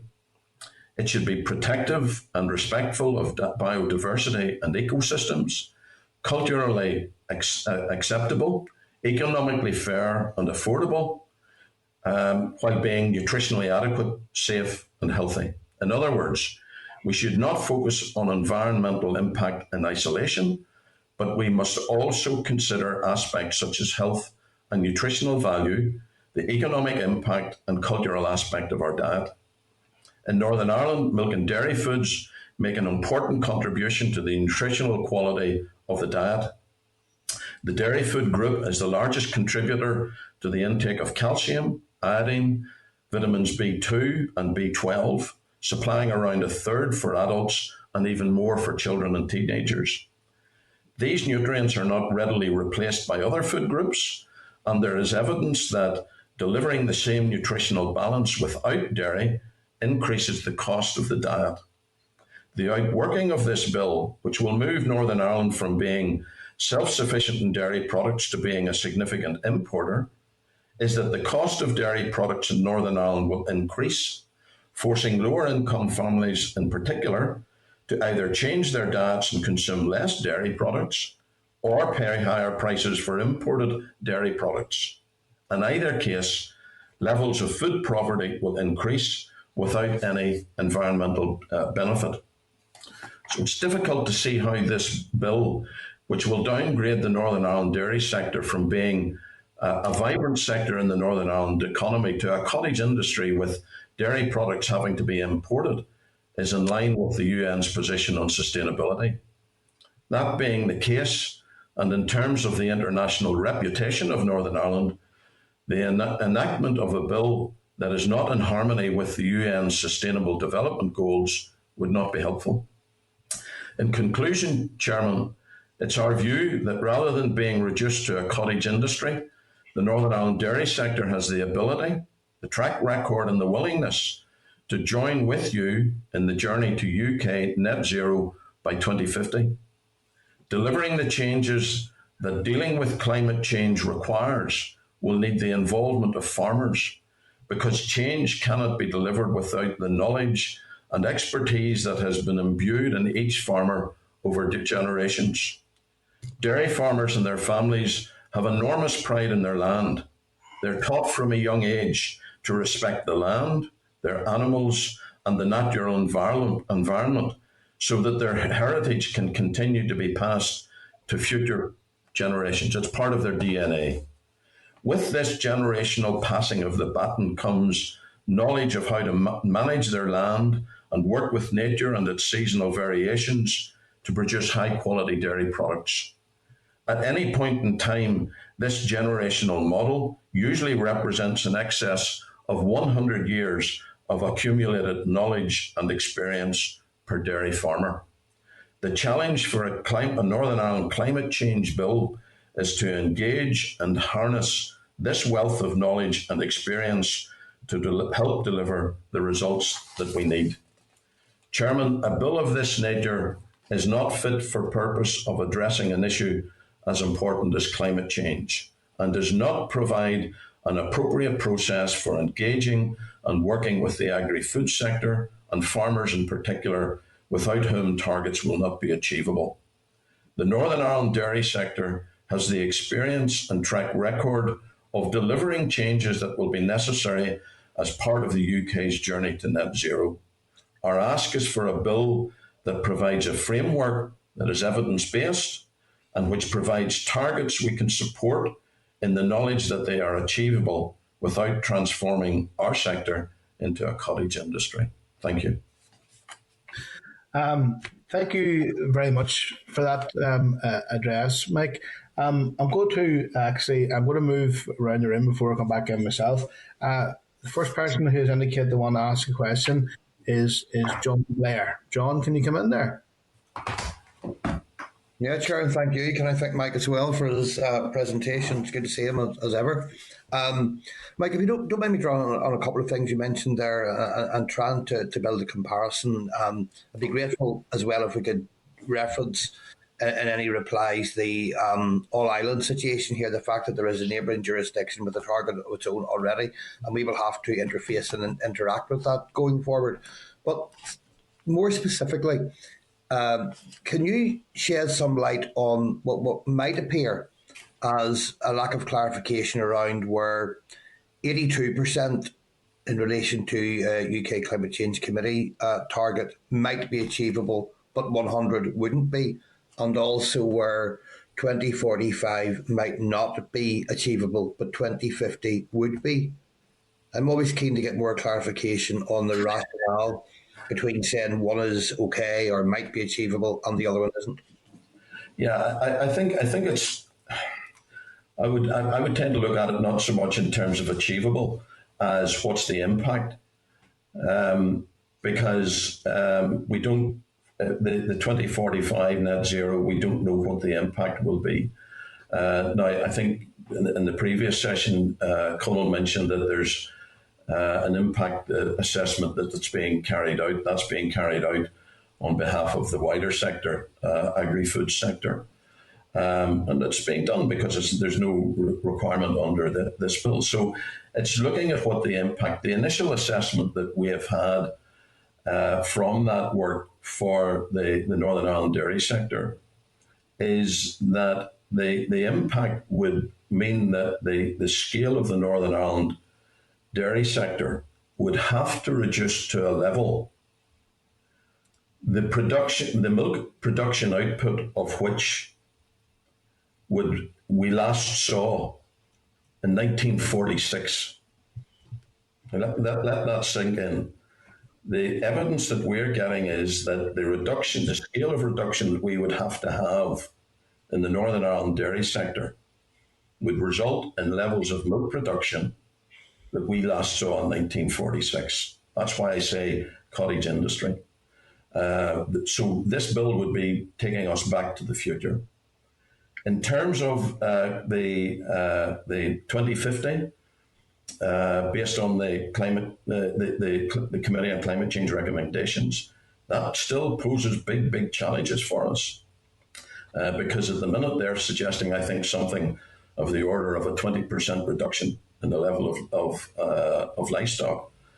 So there's still big challenges that would be have to be addressed in that, and we shouldn't underestimate those. So it's the relativity of the impact, John, that would be concerning us.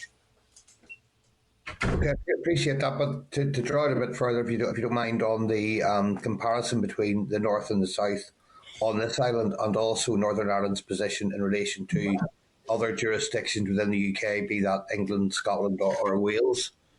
What are your thoughts about comparison there on what they have already committed to achieve and what we are either trying to achieve or, in some cases, resisting achieving? Yeah, and I think we need to bear in mind that in terms of drivers of change in this area of environment and sustainability, there's probably three main drivers here. One is legislation. The second is what customers are asking for. And the third is what competitors are doing. So legislation is but one is but one of the drivers here. So our industry, whether it's north or south, east or west, is going to have to be cognizant, yes, of the legislation within its state, but it will also have to be cognizant of what customers are asking for, and that could be not just customers here in the United Kingdom or in Europe, but it's customers overseas as well. And we obviously have to be cognizant of what our competitors are doing and achieving and what they're trying to do to get a competitive advantage. Because we go into third country markets, China, Taiwan, etc. We're competing with the United States, we're competing with New Zealand, we're competing with Australia. So we need to be cognizant of these competitive elements as well. So these are all coming together to mean that it's more than just legislation. But if you even looked at the drivers of the trade element, and Declan has raised on a number of occasions the island of Ireland issue, and it's a valid point that he makes. But that island of Ireland trade in dairy products, it's not just the product going from Northern Ireland down south for manufacture, but there's also product that's mixed origin that's coming from the south of Ireland through Northern Ireland and into Great Britain. So it's a very complex issue once you start to say, well, there's more than one jurisdiction involved here, and there's more than one legislation that's involved, and it is complicated. And it begs the question, can you look simply then at one aspect of trade, which will be whatever the environmental or the sustainability criteria are? Can you look at that in isolation? Or do you need to take into consideration then other things, as we do, animal health and welfare, through Ireland being a single epidemiological unit? Fine. But what about the marketing? We don't have joined up on marketing. We don't have joined up on some other aspects of standards. So it's a very, very complex issue, which is important and it does need to be addressed. But I think it needs to be addressed within those three pillars: legislation, customers, and competition. Okay, thanks. Thank you. Just before I move around, just that you raised that, Mike, and in terms of the three drivers and the island-wide approach, I suppose maybe want to just mention to you, a couple of weeks ago, yourself and your counterpart in the south were down in the as part of an Irish government inquiry, where you were making the case that the milk on the island of Ireland should be deemed not as mixed origin, because that was undermining our ability to exit third country markets as a result of EU deals. And you also highlighted how other competitors were undermining our milk here because it was deemed mixed origin. So how then do you think is that not then a contradiction that you're sort of advocating now that there should be different sort of emission levels as part of climate change in both parts of the island? If on one hand you're arguing that we should have a single pool of milk and for the island of Ireland, not deemed as mixed origin, yet we're asking for legislative differences on the island. Are those two not contradictions? No. I don't think so, Declan, because what I'm saying is we need to recognise that there's three drivers here. And that the requirements of customers, the need for competitive advantage or making sure that we're not competitively disadvantaged will also be drivers that will mean that, that milk that, for example, is going from north to south will have to meet whatever requirements the end customer is looking for, whether there's a legislative coherence or not. So there's other things that will come into play here rather than just legislation. But, you can't just look at Island of Ireland in terms of what's moving north to south. There's product that moves from south to into Northern Ireland for further processing and then into Great Britain. So that product then has to be relating to whatever the legislative requirements. So if you're going to go down that Island of Ireland, you really do need to be talking about harmonising.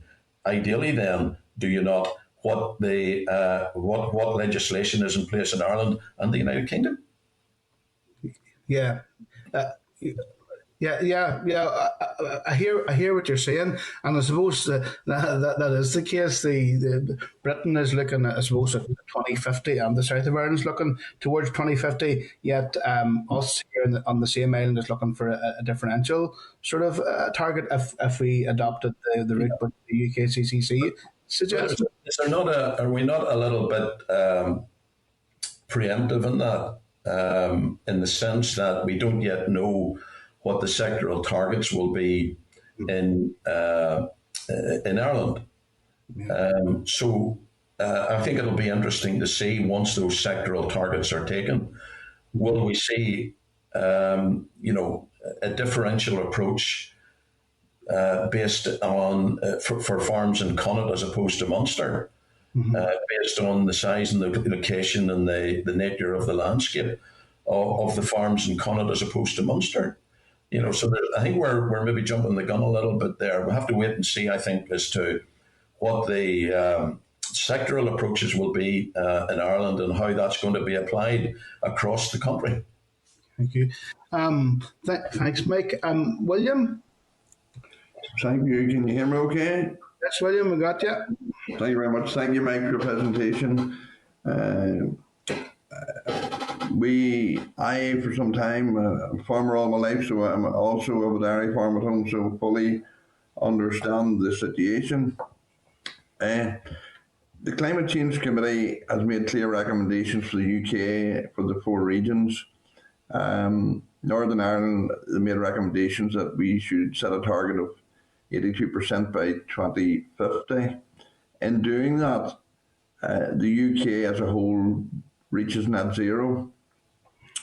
What is is it your belief that that is doable, Mike? Well, as I said to John, I think you need to focus on what the impact is.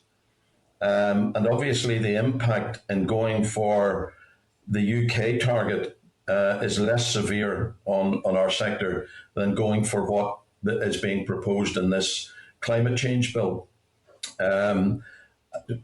So the assessment of the Committee on Climate Change is that the achievement of the target for the UK would require about a 20% reduction in the level of livestock in Northern Ireland. Let's not underestimate that and the impact that would have.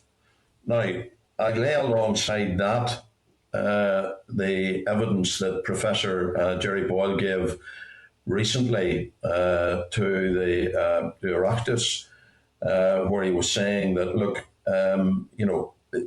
yes, that is a worst case scenario, but there's things that with 30 odd years, 35 years before we get to that stage, science will emerge, ways of measuring emissions will emerge and evolve. And 20%, we might have to look at that, but we might be able to reduce that. And as well, we should be able to continue on the journey that we're already on of improving productivity and improving the efficiency of production. So at the end of the day, from a dairy industry point of view, it's about the impact, but it's also about being able to continue to produce the levels of milk that we have been doing, so that we can keep our processing factories efficient, and we can continue to make the contribution that we are making to feeding the rest of the population in the United Kingdom, meeting the demand from customers in Europe and indeed in countries throughout the world. So we need to make sure that we can find ways of continuing to maintain our milk production with less animals, but that we can meet the demands from our customers for the future. Under the private members bill, as you've said, the outworking of that could mean a vast reduction in milk production in Northern Ireland.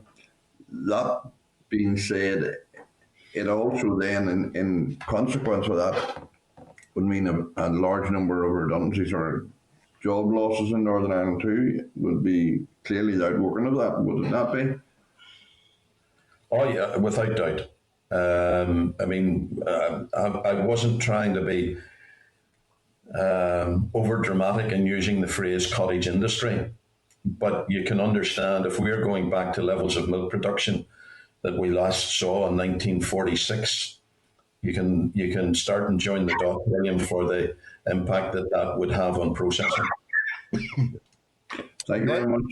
Thank you, Claire. Claire? Thanks, Chair. Can you hear me okay there? You okay, Claire? Sorry.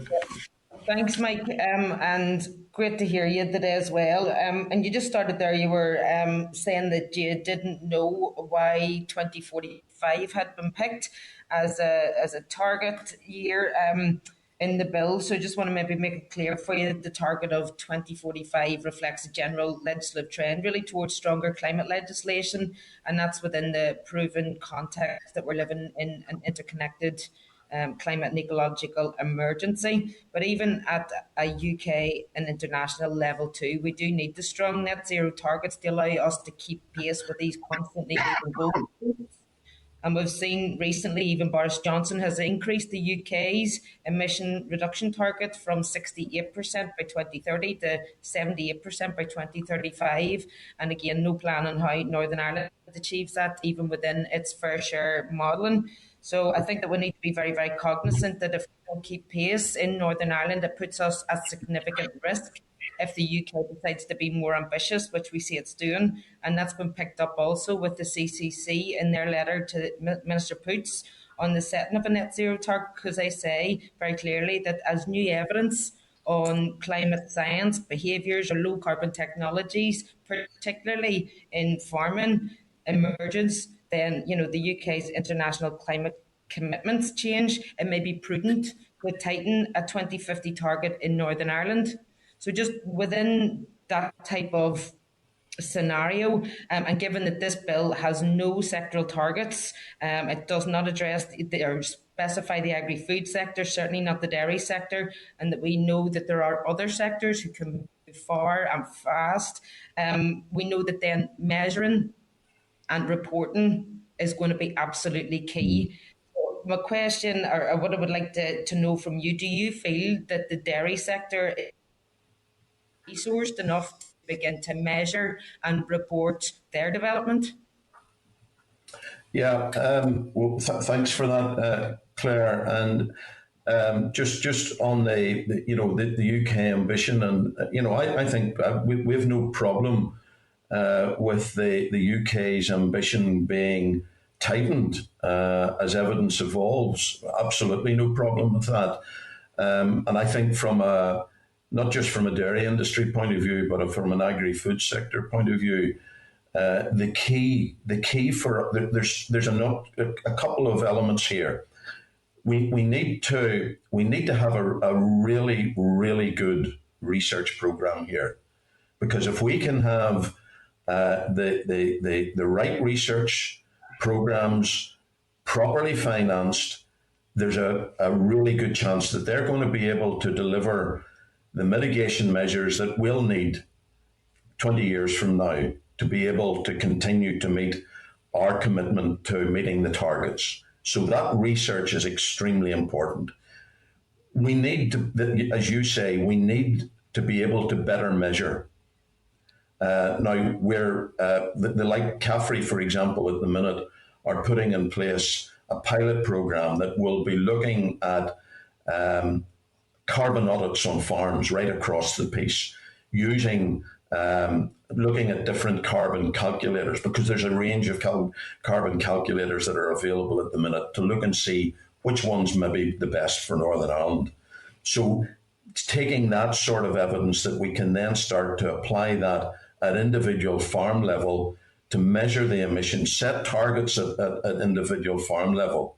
That's the sort of direction of travel that we need to be going in. But we also then need to be making sure that we can maximize the adoption of this new knowledge, current knowledge at farm levels. A lot of our dairy farmers we know are already doing the sorts of things that are delivering the levels of reductions that I've indicated. But there's room for improvement. There's more that we can and should be doing, and we need a plan for that. But I think the key thing is that when you look at the journey that we have come on as a dairy sector from 1990 and the level of reductions that we have achieved, we can do more. That's the starting point. We can do much more to continue to deliver the sorts of targets that we're going to need, whether it's 2045 or 2050. But it's those sorts of, that direction of travel that we need, and we need the research to be able to help us to do that. Yeah. And where are we with that research, Mike? Well, I think that there are really good research projects, for example, in AFBI, where they're looking at the minute at what can be done to mitigate the biogenic methane emissions from cattle. We've had a number of dairy farmers that have been involved with AFBI in projects looking at soil nutrient management to minimise the leakage of nutrients into the upper band catchment area, looking at what we can do to reduce the amount of protein in the dairy cow feed, looking at what we can do to reduce the age of first calving and therefore reduce the number of herd replacements that we'll need. So there's quite a number of these research streams that are ongoing at the minute with the engagement of dairy farmers. And once we get the output of that those pieces of research, then we need to make sure that we're getting really maximising the adoption of that knowledge at all farms. But we need to then be looking 10, 12, 15, 20 years down the line to say, what else are we going to need? Where are the issues going to be where we will need the research knowledge to be able to put in place the mitigation measures? Yeah, and then so you still feel then that as we begin to develop, as behaviours change, as technology changes, as science changes, as targets change, as the rest of the world moves forward, and that this bill doesn't have sectoral targets, and that we know others can pick up the heavy lifting at the start while we develop this reporting, as we begin to do that monitoring, that you still have real concerns that this bill is going to, rather than making the industry sustainable for 2045 and beyond, that it's going to bring us back to 1945 and cottage industry style? Unless there's significant change, Claire, I would be concerned that would be the case. But if we can get the changes, not only will it mean that the impact is less severe, but I think that a willingness to change would also send a very important and clear message to the industry as a whole, that you want to engage the industry, that you want to work with us.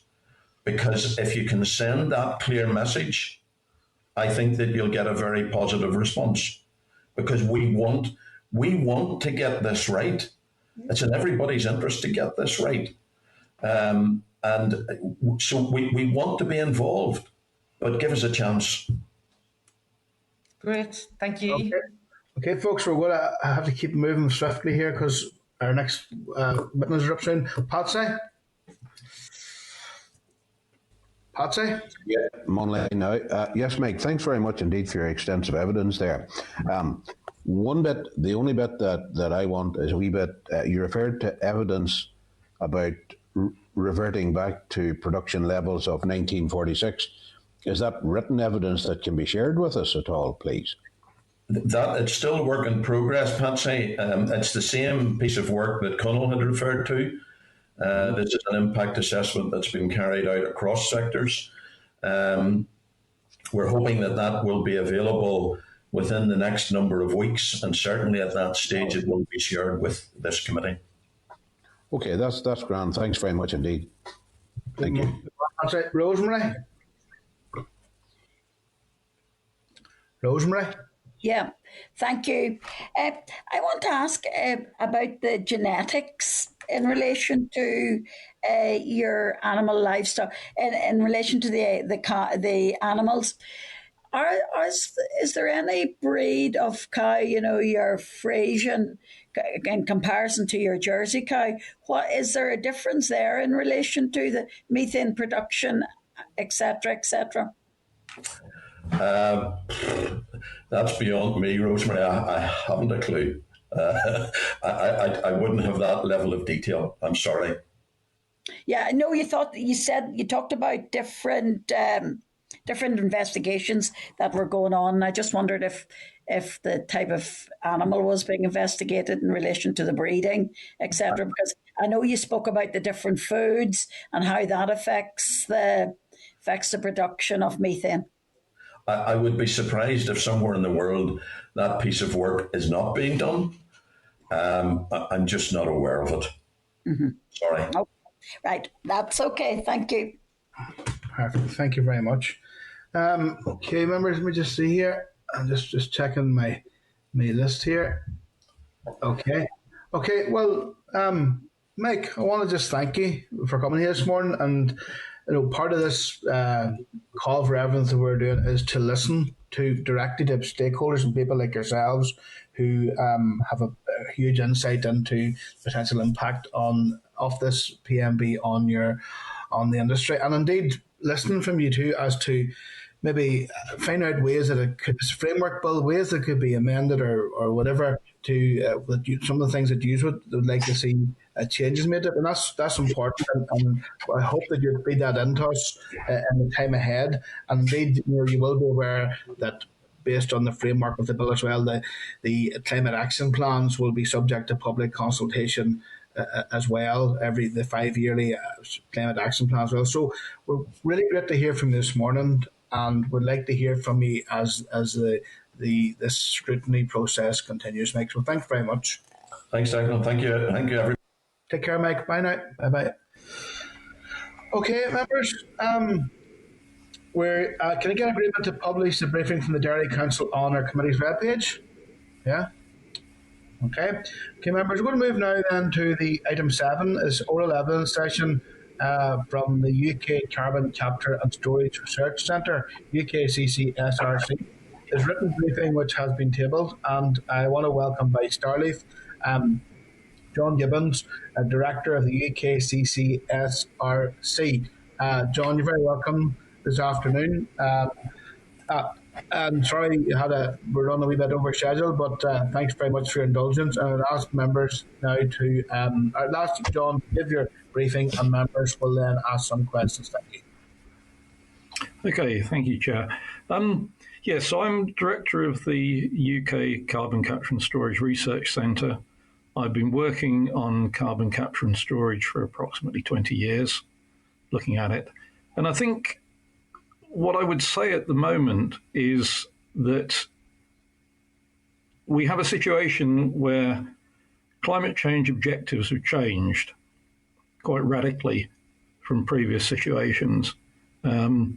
We started out, when I first started on carbon capture and storage in the early 2000s, with the Royal Commission on Environmental Pollution, as it was then, saying that what was required for the UK share of avoiding dangerous climate change was a 60% reduction in emissions.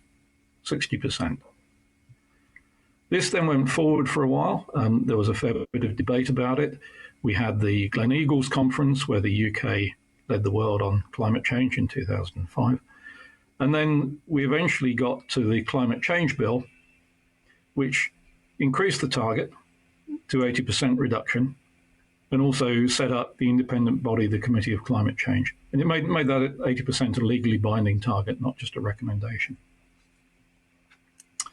Since then, time's gone on and climate science has progressed, and the IPCC, in its most recent deliberations, came to the conclusion that the ultimate effect of climate that we would see is proportional to the cumulative emissions of CO2 into the atmosphere. So it's simply a matter of how much CO2 has been emitted over time from anthropogenic sources. And if you follow that science, then the only way to avoid dangerous climate change is to limit the cumulative amount over time to a value which won't cause unwarranted warming.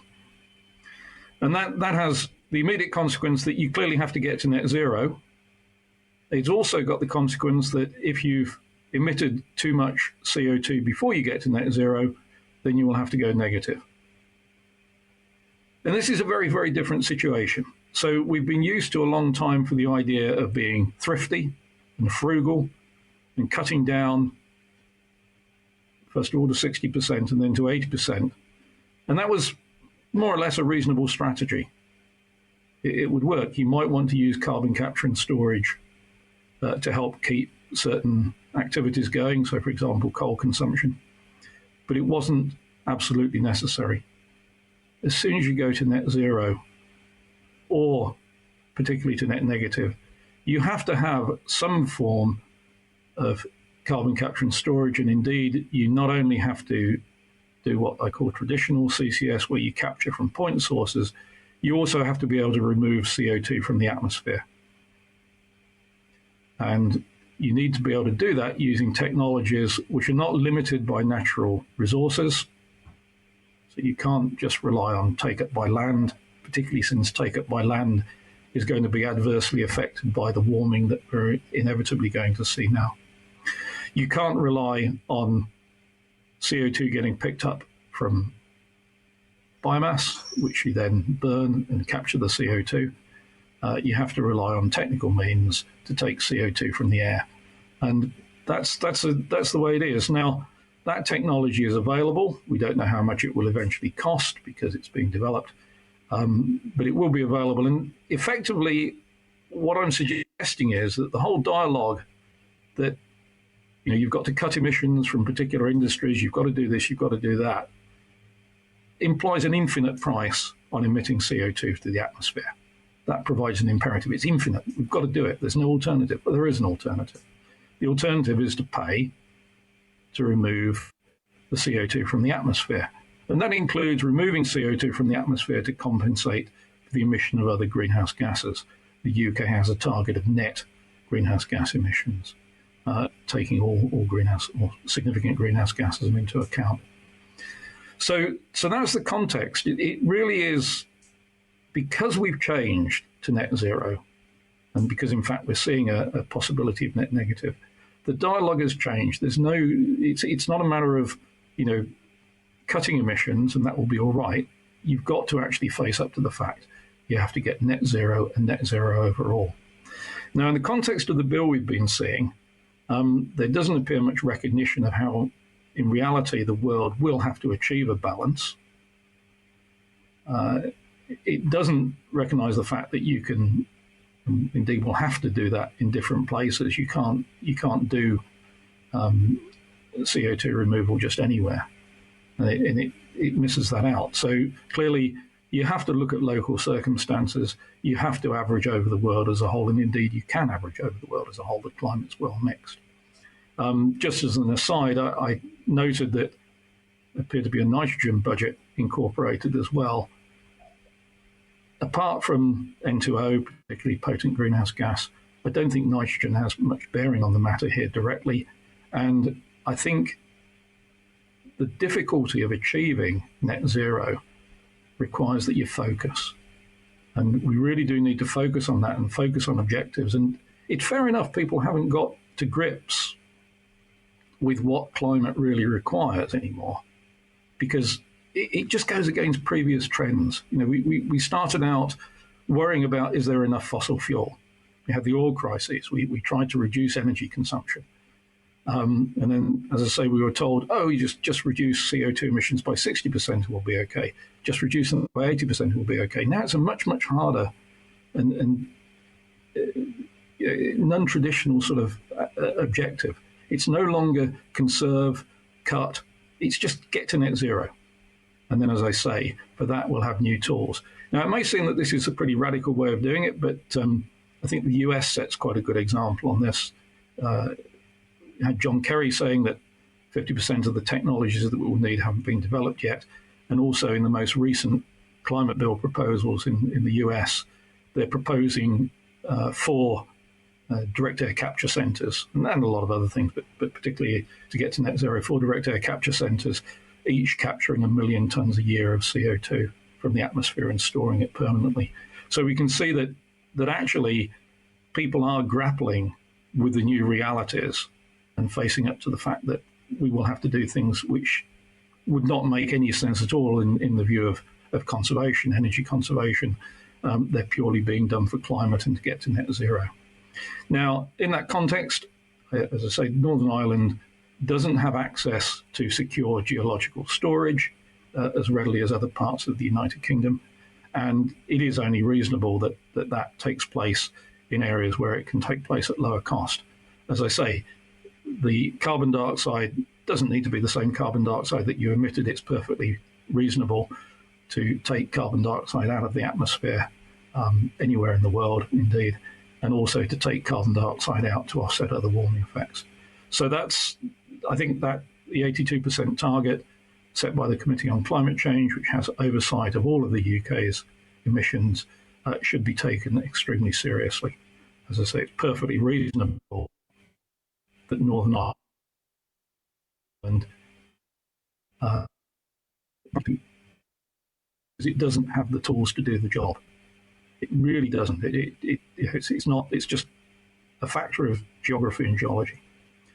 Having said all that, I think, again, looking at integration with the UK, the rest of the UK, there's 2 possibilities, at least, to cope or to participate in the economy which will deliver net zero. One of them is the use of decarbonised energy vectors from the rest of the economy, some of which will be produced with the help of CCS. So it's important to think in your legislation to what extent you will have decarbonised electricity imports and possibly decarbonised hydrogen or even ammonia imports. And those shouldn't be ruled out because they could be a valuable way of achieving this challenging target. I also mentioned the use of biomass to achieve negative emissions. You shouldn't force the use of biomass beyond sort of reasonable availability. But at the moment, the UK is importing biomass from the United States to use in power plants as pellets. And I see no reason why properly resourced biomass from Northern Ireland shouldn't be used in the same way.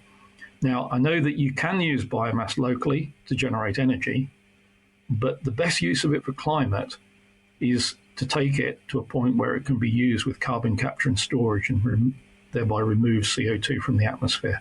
Even allowing for any losses in transport, you'll get much better climate benefits from doing that. So I think that, again, ought to be something that's considered and put into the balance. But what I will say overall in this is when you're looking at net zero, think about it as a matter of economics, not a matter of infinite carbon price that drives any particular activity. You can think what to do. It may well pay very significantly to reduce emissions, but sometimes when you're pushing it really hard, don't try and reduce the emissions directly there, but do a removal of carbon dioxide from the atmosphere elsewhere in the world. The climate will not know the difference. Thank you.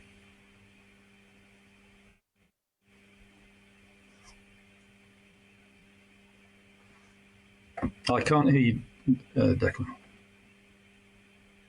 Sorry, John. Thank you for that very informative and detailed presentation. I'm going to move around the room here now. The first person who wants to ask a question is Philip McGuigan. Philip? Thank you, Chair.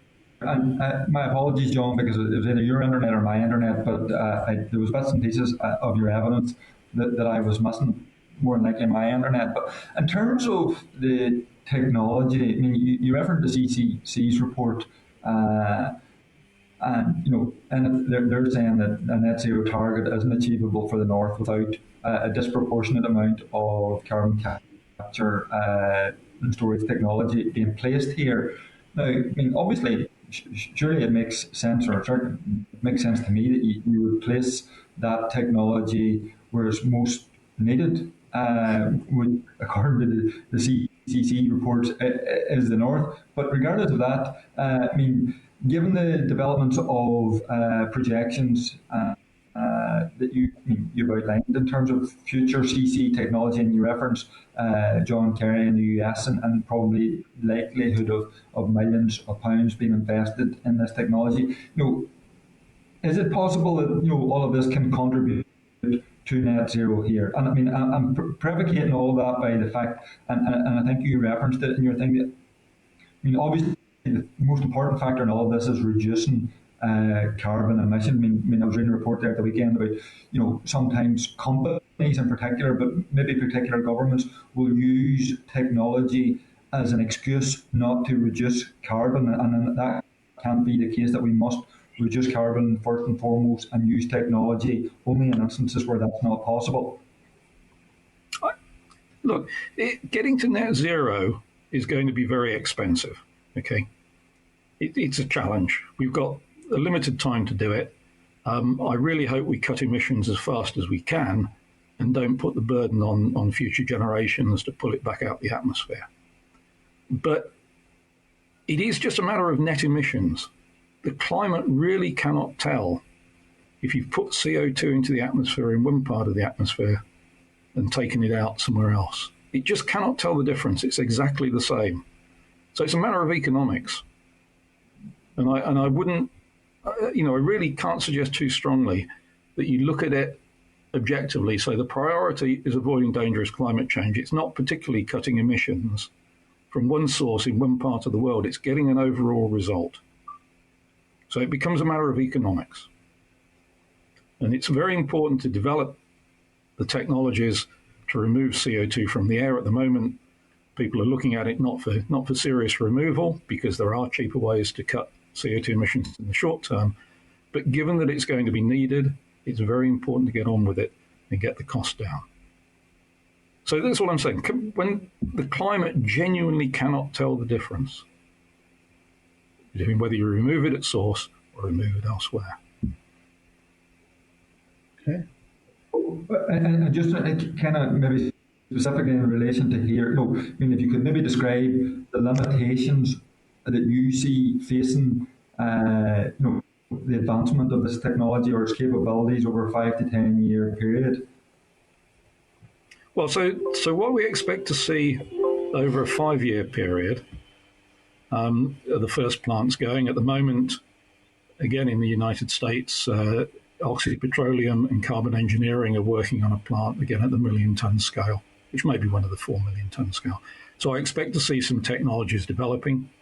And then I think fairly rapidly, and you do have quite a lot of interest from companies like Microsoft, actually, because Microsoft is looking at not only, in fact, reducing its own emissions, or current emissions, but reducing historic emissions.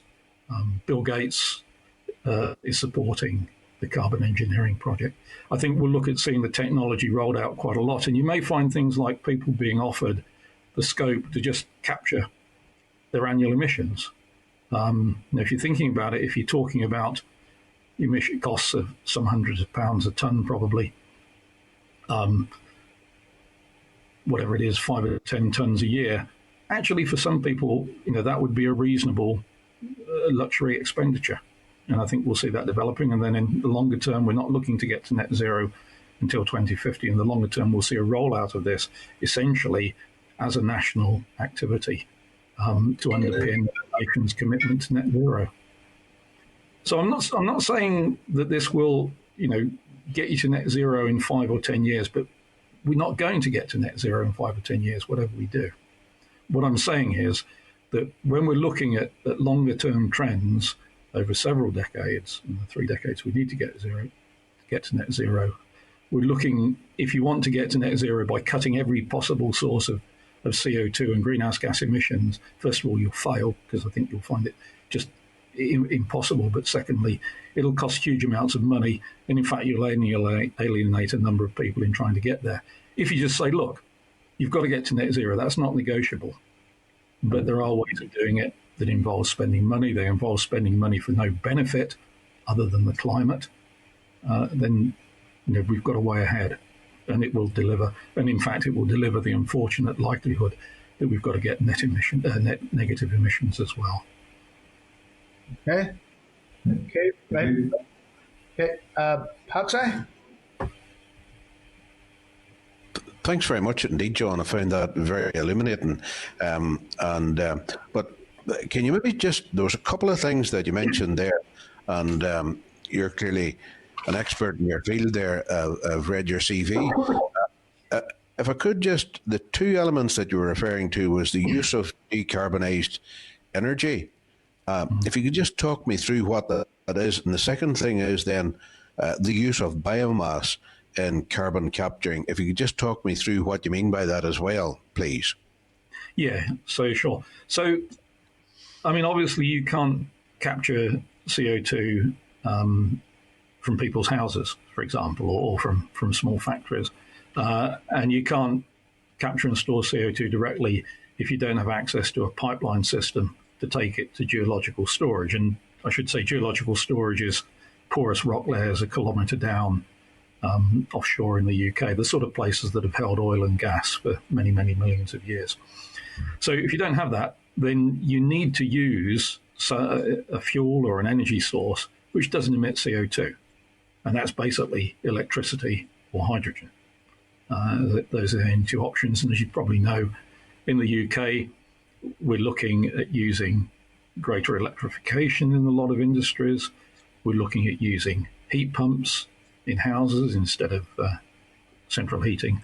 And we're also looking for some industrial applications that need high temperature heat using hydrogen, and also considering that for use in houses. And I think the jury's still out over whether electrification or hydrogen is preferable in some areas. So a lot of the low carbon electricity, or hydrogen in particular, will be coming from clusters with CCS, and it will be distributed throughout the country. And my advice was, again, I guess sort of tying in with the general tenor of the current proposals, is that you should make it perfectly reasonable to import carbon-free energy vectors from elsewhere in the UK, or even indeed from cross-border. I mean, there may well be feasible carbon capture and storage clusters in the south of Ireland using storage there. So you just be aware that you need to bring in things from outside, and that's a perfectly reasonable thing to do. So don't rule that out. The point about biomass was that when you look at the climate benefit, there's an overwhelming advantage in using biomass with carbon capture and storage, where the carbon dioxide, instead of being emitted to the atmosphere, is put away permanently.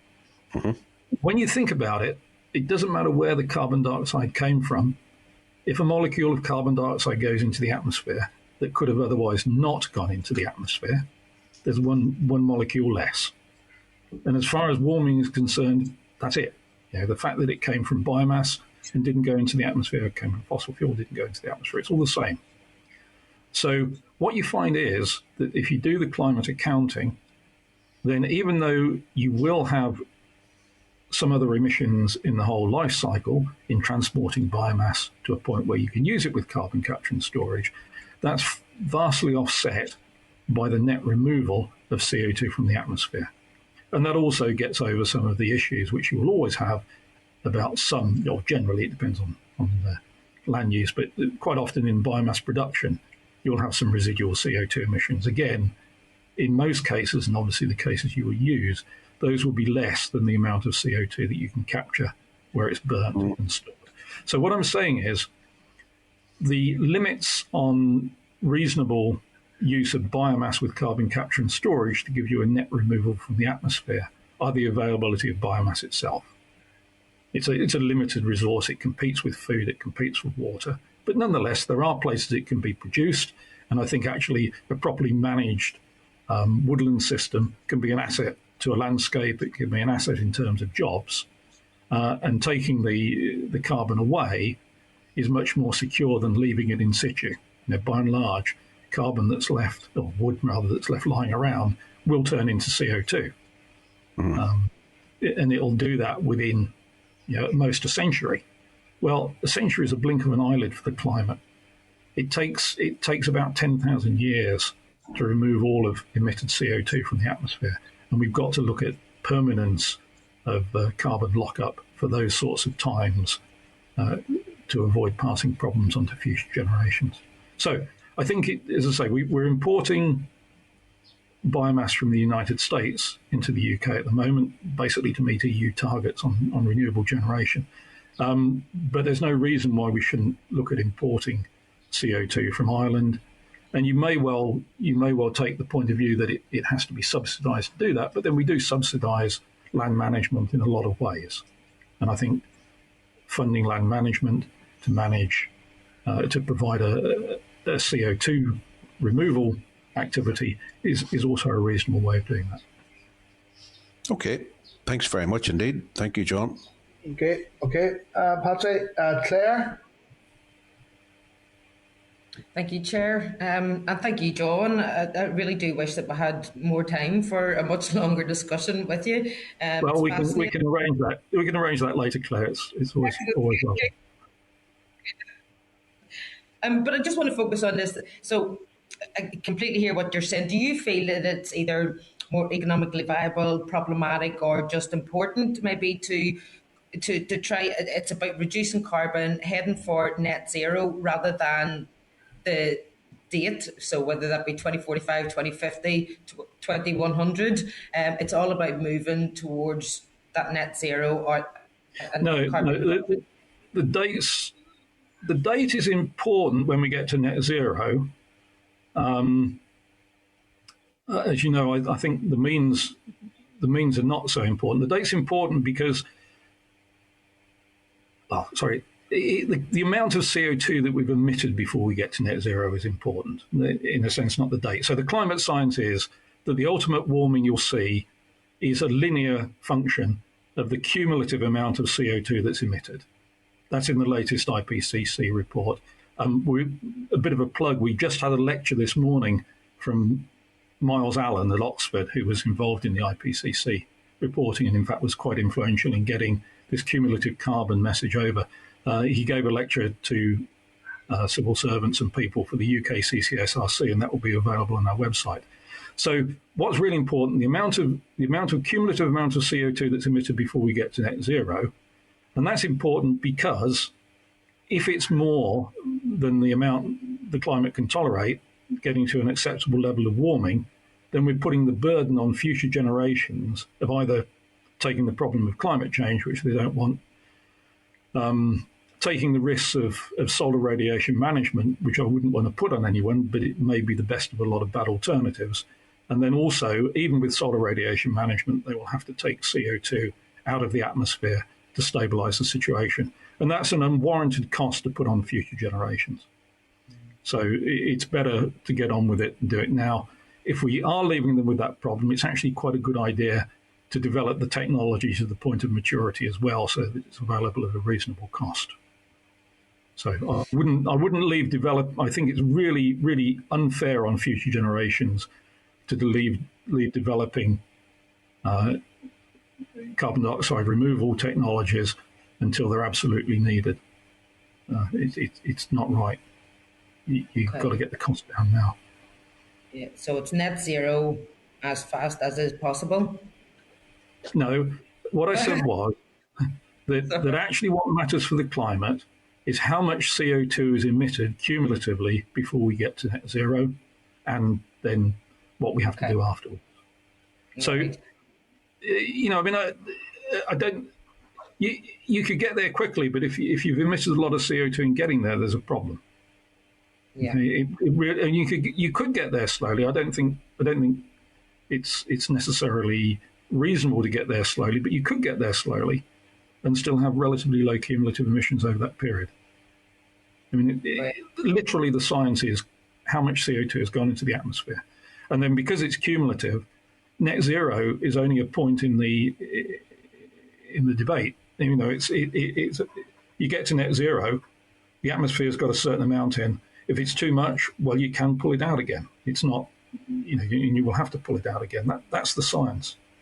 And most of the IPCC scenarios for 1.5 at the moment assume that we are going to be pulling CO2 out of the atmosphere in the second half of the century.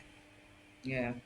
And listen, I want to look at so our natural environment. I mean, Northern Ireland doesn't have the capacity, I suppose, to embed a lot of the technologies. And we do look at the CCC, and we do take them very, very seriously. And their trajectory for the UK net zero, obviously, there's a lot of technology being used, geoengineering, and that Northern Ireland doesn't have the capacity to embed for a number of reasons. I'm going to assume, maybe this is not your area, but I'm going to assume that the Republic of Ireland are equally as hampered, like NI, from taking advantage of those technologies. So it's not technology that you need. You've got the ability. Anybody's got the ability to use the technology. It's geology that's the problem. Yeah.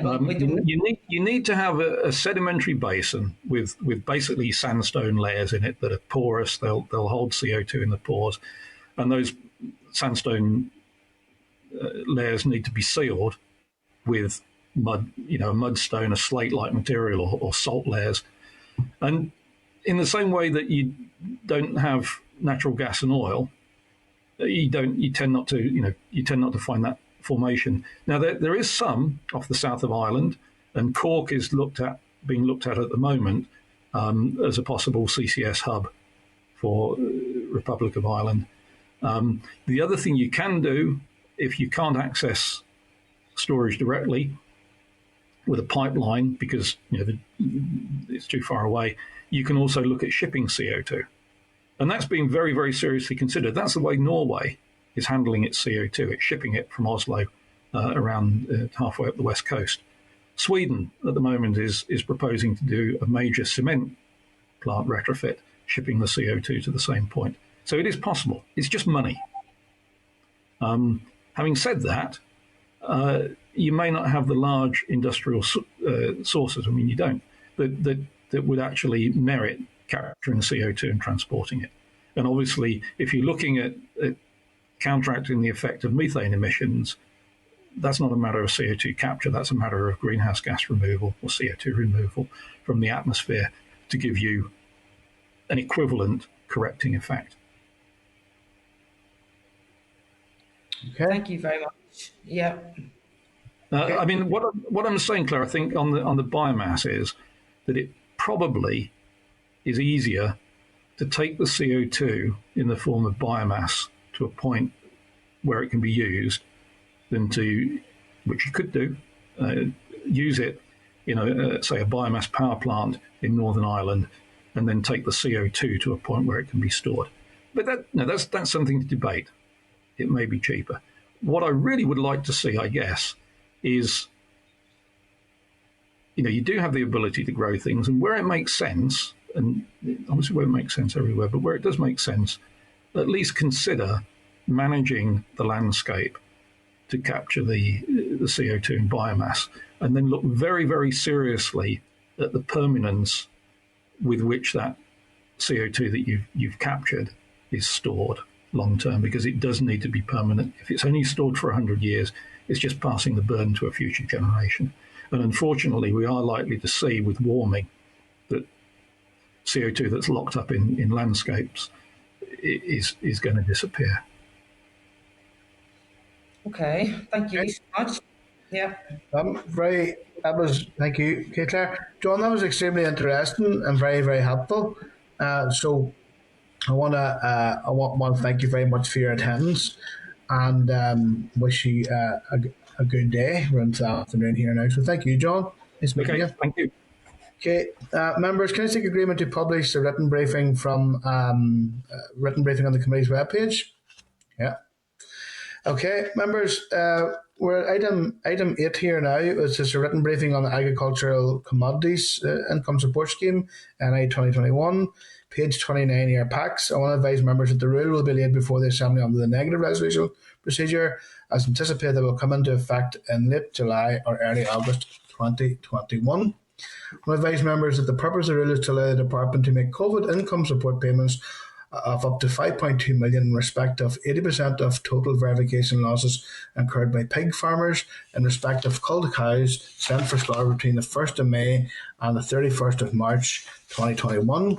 80% total verifiable losses incurred by wool producers covering 2 full production and marketing periods, 2020 and 21, and potato producers to account for 100% of the verifiable losses incurred in 2021.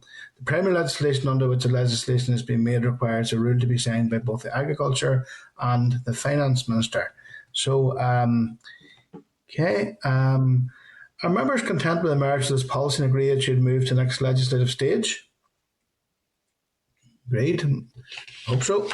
I can't see it in the spotlight here, but okay. Thank you for that, members. And I'll say that I think these are a number of items that the committee actually has been lobbying for on behalf of industry. So just moving now to the next legislative stage. Okay, members, we're on to item number 9 here now. It's an oral briefing in relation to the compensation for the farmers impacted by the... Oh, sorry, Rosemary, do you want to come in there on that last item? Rosemary? Yeah, thank you. I couldn't get my mute button off for some reason. You can hear me now. Declan, no, I wanted to ask, in that there, the agricultural commodities, to talk about what the December 2019 sheep inventory is. It talks about that. Does every sheep owner have to complete one of these? And is it something that's held then centrally by the department, similar to a cattle herd list? Perhaps that's something, maybe, Nick, that we maybe get some clarification from the department on, will it? Certainly, Chair. We'll chase that up with the department, and Rosemary, whenever we have a response, I'll get back to you directly. Okay, thank you. And just the one last question. When can we expect payment? We often hear of payment promised and payments applied for, but when can we expect it into the bank accounts? Yeah, that's something that's important as well. We will get that timeline as well, Nick, right? Thank you. Thank you very much. Thank you, Rosemary. Okay, members, there's an oral briefing on the compensation of the farmers impacted by the landslides down in the Sperns. I want to refer members to the briefing which has been tabled, and I want to welcome by Starleaf Norman Fulton, Head of Food and Farming, and Stephen Miller. I'd like to ask you to up to 10 minutes to brief the committee, and then members may wish to ask some questions. Okay, Norman and Stephen, very welcome. Okay, thank you, Mr. Chairman, and good afternoon, committee. So the legislation that you have before you today gives effect to the Minister's direction to develop a scheme that would provide a contribution towards the costs arising from the Northwest flooding event that occurred in August 2017. You have the details in your packs, but the scheme provides for 3 rates of payment, and maybe it might be worthwhile just spending a little bit of time in terms of explaining how we've arrived at that. So these are our composite figures. They're calculated to reflect the wide range of circumstances that impacted the land damaged by landslide, by deposition, flooding, as well as the income loss from a range of farm enterprises within the areas affected. So the purpose of these calculations really was to try and identify and provide a contribution towards the lost income. So in other words, the loss of gross margin, because the land was no longer available to produce within the time frame. And secondly, it's about restoration. So dealing with the deposition of mainly silt stones, but also debris. And secondly, the reseeding costs that also would have been incurred once you actually removed that debris. So we have, as I mentioned, three payment rates. So the lowest rate is £145 per hectare. That relates to common land. That's around about 9% of the total area of land within scope. And that really reflects the fact that on that common land, it would have been affected primarily by landslip. And the expert advice was leave it alone, don't touch it, and let it regenerate naturally. So there wasn't restoration cost associated with that type of land. And therefore what we're looking at here is the lost gross margin from beef and sheep enterprise on that land. And so therefore £145 per hectare is the rate that we would estimate coming from the Farm Business Survey data for that land type. The second rate of payment then is in lowland. Similar approach here, a broader range of enterprises reflecting dairy, cattle, sheep, cropping. So again, a composite figure included within that figure of 729 hectares, reflecting lost gross margin from primarily a flooding event rather than deposition of debris. But there was from the information that we have from the force majeure applications, there was a small amount of land that was affected by debris, and therefore there is an allowance built into that figure to deal with debris removal and reseeding. So that's built into that amount. And then the largest compensation and the largest area affected was really around the Glenelly, Owen Canloo catchments. And here the rate within this LFA land is £4,092 per hectare. Again, a fairly complex calculation within all of that, reflecting a range of damage. And to help us in that assessment, we relied really on an on-the-ground survey that was conducted at the time, looking at the type of deposition, the depth that was actually there. Combined this with, and that's a relatively small survey, combined this with an LPS overfly of the area, where we have orthophotography, again, conducted at that stage, covering about half of the area. Again, enabling us to assess, in broad terms, the scale of the damage from low, medium and high. And really using that combination of that information plus estimates of the cost of removing the debris to come up with a composite figure that included our estimate of the average cost of removal of the debris, the cost of reseeding once the debris was removed, and also again the lost gross margin from the land. And here it's a gross margin that reflects DA as well as SDA land. So again, a composite figure to come to that overall estimate of loss. Should also say that the orthophotography also enabled us to do an adjustment of the force majeure applications that were made by farmers. Farmers understandably took a cautious approach whenever they were trying to estimate their force majeure declaration. And what we found from analysis of the LPS data was that the area that where actual damage occurred was generally lower than the force majeure declaration. So again, an adjustment was made to reflect that. So it was a fairly complex set of calculations to come up with those figures. We were very keen to ensure that we had something that was robust, but also straightforward to implement with minimum bureaucracy for farmers and ourselves. And really, it would have been virtually impossible at this stage with the passage of time and the complexity of the damage that individual farmers would have suffered to come up with what would have been a bespoke package for each individual farmer. So it's more this broad brush approach, providing a contribution towards the losses incurred. So the support will be provided to farmers who made force majeure declarations in 2017 It will be a simple online application process. No additional evidence will need to be submitted unless specifically asked for. But we imagine for the most part, it will be a very simple online application. We will write to farmers, informing them of their eligibility and invite them to make that application. We're hoping that window will be end of July, early August. Short application window, and then we'll process the claims as quickly as possible and really try to have it wrapped up by about September.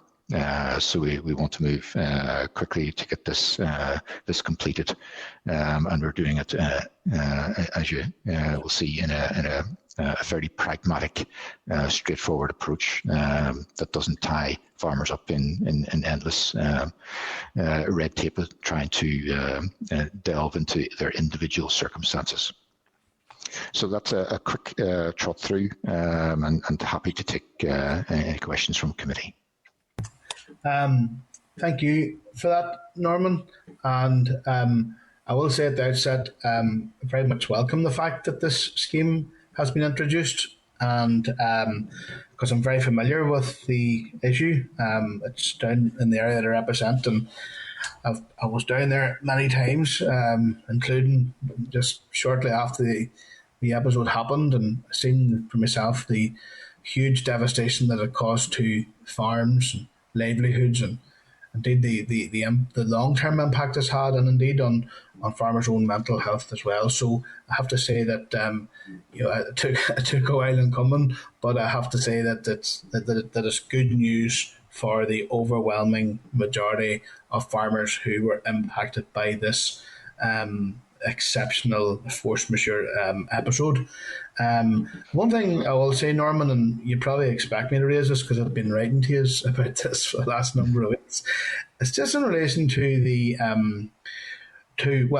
first instance, there are farmers who didn't have a lot of area damaged, but who did have equipment and bales and other items damaged, but which have not been covered by insurance because it was a force majeure episode. And I think it's regrettable that there is no bespoke, or there's no allowance within the scheme to compensate for those farmers. Like, I'm aware of a farmer who lost thousands of pounds worth of bales, but that wasn't insured. So it wasn't insured because it was force majeure incident. Is there, at this late stage, is there any means or any way where farmers such as that could be included in the scheme? Those who hadn't big area losses but suffered a lot of equipment and other losses related to their farm businesses and livelihoods.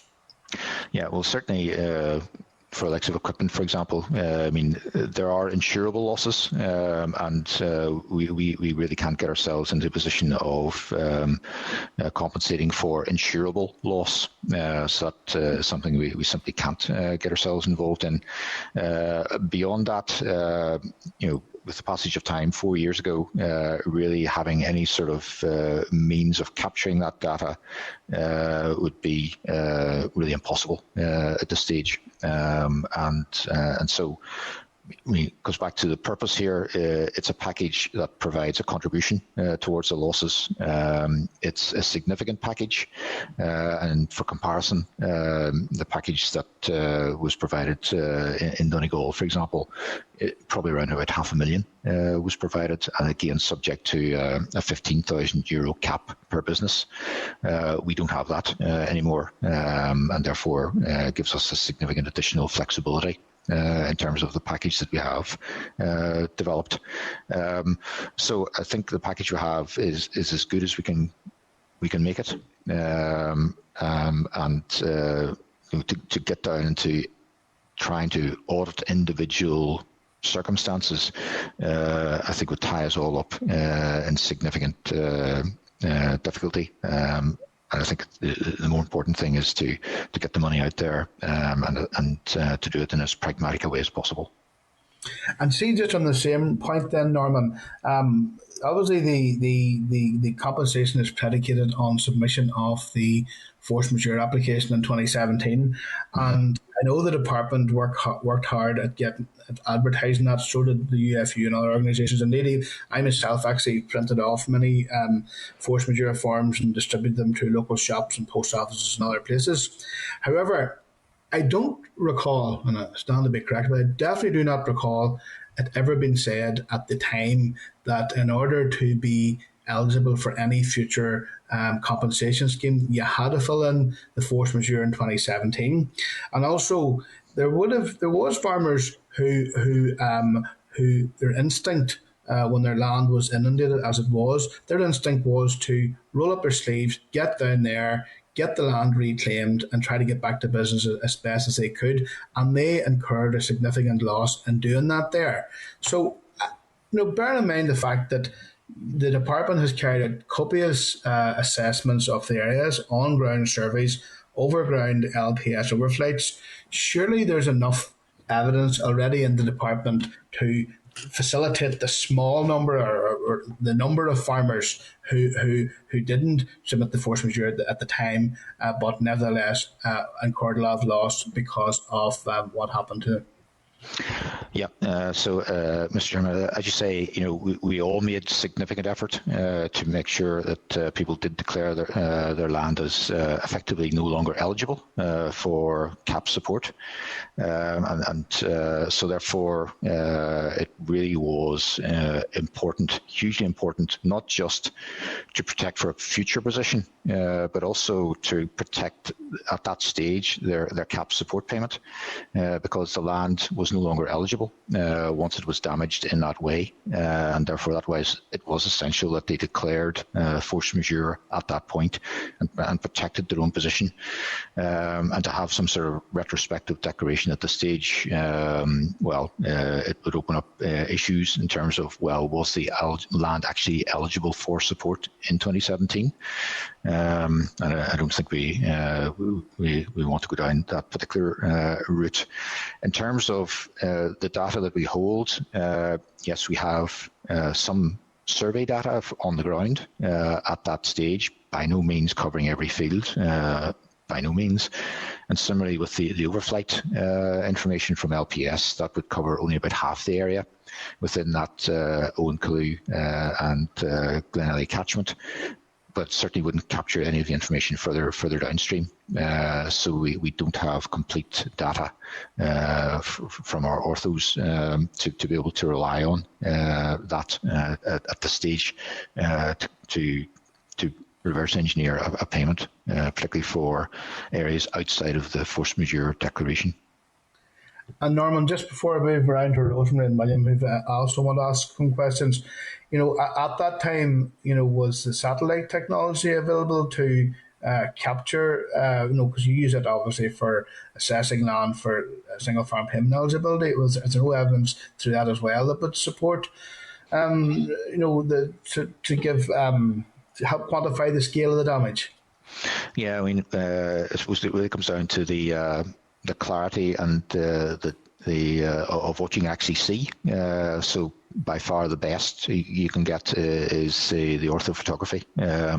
Satellite obviously will depend on cloud cover and all those sorts of issues, but it's actually trying to discern what you're looking at from a satellite map. Very, very difficult, because what we were looking at here was trying to assess and make judgments around scale of damage, and that's very difficult to do from the air, probably even more difficult to do from space.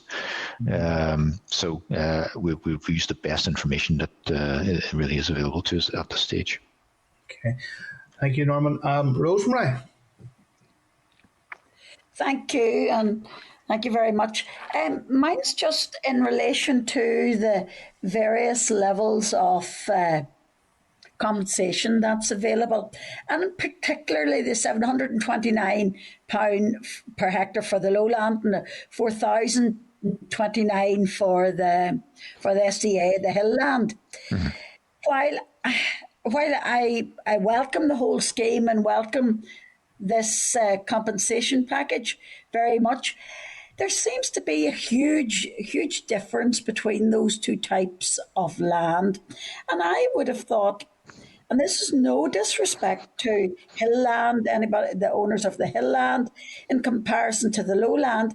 I would have thought that the lowland would have been maybe more valuable than the hillland to a certain degree, and had maybe more damage done to it in relation to a lot of the dumping was done on the lowland and the floodplains, that type of thing. Yeah, well, certainly the deposition occurred, I suppose, you might call it the bottomland. So basically at down the bottom of the valley, but it wasn't downstream. So why don't you go significantly downstream into the actual lowland designation? There you would have had a flooding event, absolutely. The debris probably more associated with just things you'll find in a flood, trees and milk crates and all sorts of stuff. And we, within the lowland, I think it was only 2 farmers, out of 17, actually had within their force majeure any indication of deposition. But whenever you're coming back up into the valleys, into Glenelly and Owen-Calloo, that's where you had the real deposition of silts and stones, rocks. On average, within our survey, where you had deposition, on average, it was around about a foot.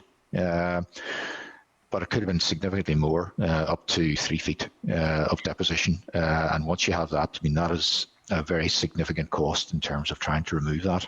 Major volumes of material to be moved. But you had the loss of that lowland in respect of grass for animals, etc. You had that great loss that those animals on that lowland had to be moved elsewhere. Yep. So that's built into the figure. So within that, we are building in a loss of gross margin. And in the case of lowland, it is just over £600 per hectare. So it's a significant proportion of the overall assessed amount. And that's £600 before we make the adjustments for the reduction in between the LPS and the force majeure area, because the force majeure area was generally significantly larger than the actual area, because farmers were naturally cautious when they were making their declarations. So yes, within that lowland figure, there's a significantly higher income loss figure, reflecting the nature of the crops and the grazing, etc., compared with the income loss component within the upland area. Yeah. Mm-hmm. Okay. So the upland one is primarily about damage. Yeah. Okay, that's clarity. Yeah. Thank you. Thank you. I think, Norman, the fields that you're referring to as the farmers in the area refer to them as the home fields. Yes, exactly. Exactly. And you're right. I was in the home fields, and some of them are buried under 4 to 5 feet of rubble, which was a whole concoction of silt, carcasses of cattle, sheep, fencing. All it was just, I'd never seen a mess like in my life. But it's the home fields, so that's a new term for some of us. Okay, William.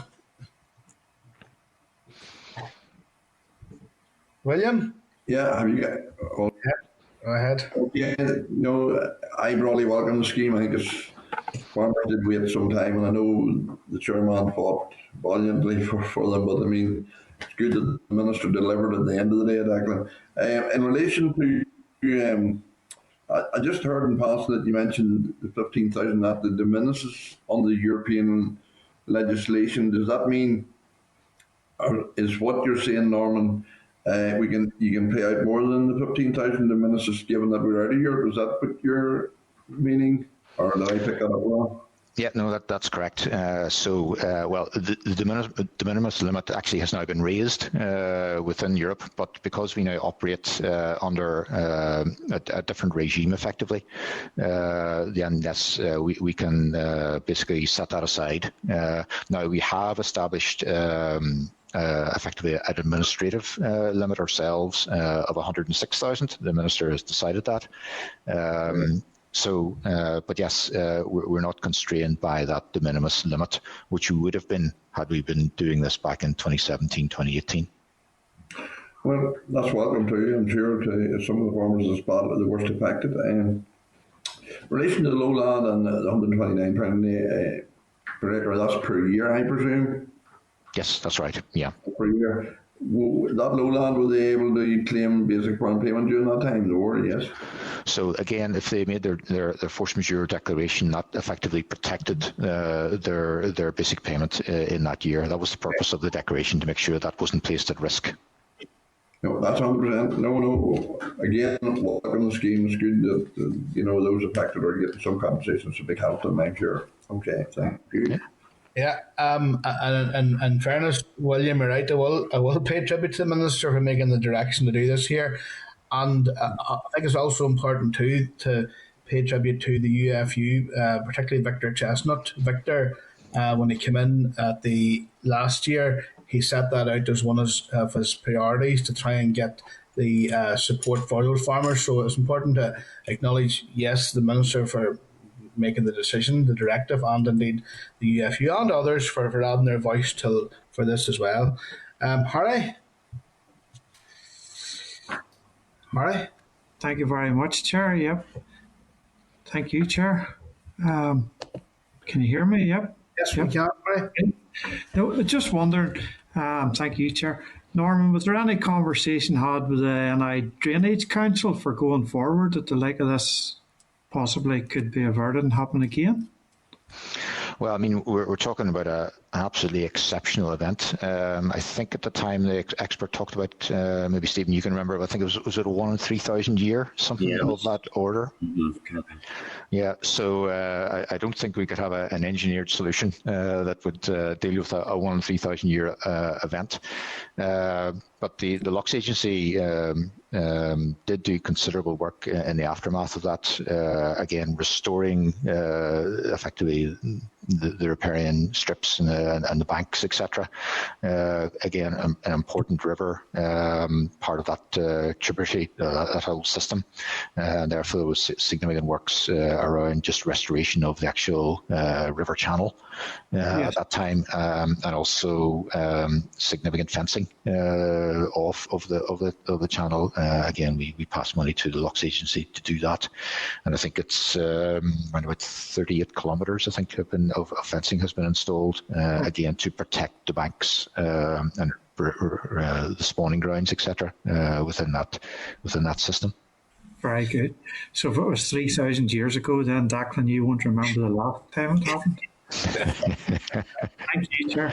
But I think Harry made a very good point there. The river, the Denali River through the Denali Valley, it's not designated, and I think again it's not the function of DAERA to do this, but it's the function of the Drainage Council to take a look at designating that the Denali River. And I'm glad you mentioned as well the Lochs Agency done tremendous work. I think there's the best part of £500,000 spent by a Lochs Agency, and there was a lot of work done on the ground there delivering that riparian fencing scheme through Seamus Cullen and the other officials who were involved there. And I should also say as well that all of the political parties were added their voice to this as well. So it was a good example sort of things coming together in the end. But I do want to note it that I'm still concerned about the fact that there's a number of farmers who had equipment damage and who didn't submit the force majeure. That it's regrettable that they're not at this stage that they're not included in this particular scheme. So I don't think I have any other questioners, do I? Let me see here now. Trying to get my WhatsApp group going here. Okay, Harry, you were the last speaker. So, okay, thank you, Norman and Stephen. Thank you very much for attending here this afternoon now at this stage. And no doubt we'll be seeing you again.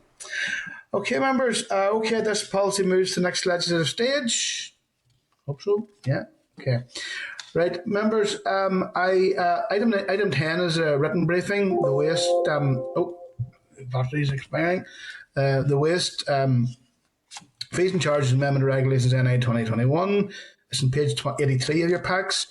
The rule will be laid before the Assembly on the negative resolution and is anticipated will come into operation on the 1st of August. Members will be aware that in line with the polluter pays principle, the NI Environment Agency recovers 100% of its costs in relation to its functions as a regulator of waste activities here. This is achieved largely through receipt of fees and charges set out in waste management charging schemes, which are updated and published on an annual basis. The proposed statutory rule amends relevant regulations to give effect to specific charges as set out in the Waste Management Charging Scheme NI 2021 by uplifting the relevant fees and charges in line with the GDP deflator. Are members content with the merits of the policy and agree it should move to the next stage? Okay. Item 11, written briefing, the Animals Records Identification Movements Amendment Regulations NI 2021. There's a briefing paper from the department which has been tabled. I will advise members, can advise members that, so are members content with the merits of the policy and agree that it should move to the next legislative stage? Great. Take silence as agreement. Item number 12, we have a written briefing, SR, the Sea Fishing Industry Coronavirus Fixed Cost Regulations, NI 2021. Briefing from the department from report from the examiner statutory rules has been tabled. I will advise members that the examiner statutory rules considered the above statutory rule and has not drawn any special attention to it. The committee previously considered the SL1 for this statutory rule on the 10th of June, and the department has advised that there has been no change in policy content. The SR is subject to affirmative resolution procedure. Are members okay to recommend that the Assembly affirms this statutory rule? Okay. Members, item number 13, written briefing, statutory instrument, the Common Organisation of the Markets and Agriculture Products, Regulations 2021. Chair, excuse me, Chair. Sorry? Yes? Just to advise that both for items 13 and 14 and for item 11, we had been expecting papers to be laid by the department today, but they have been deferred. Yeah, sorry, you're right, Nick. I meant to say that they've been deferred, so sorry about that. Yes, just note that on my notes here.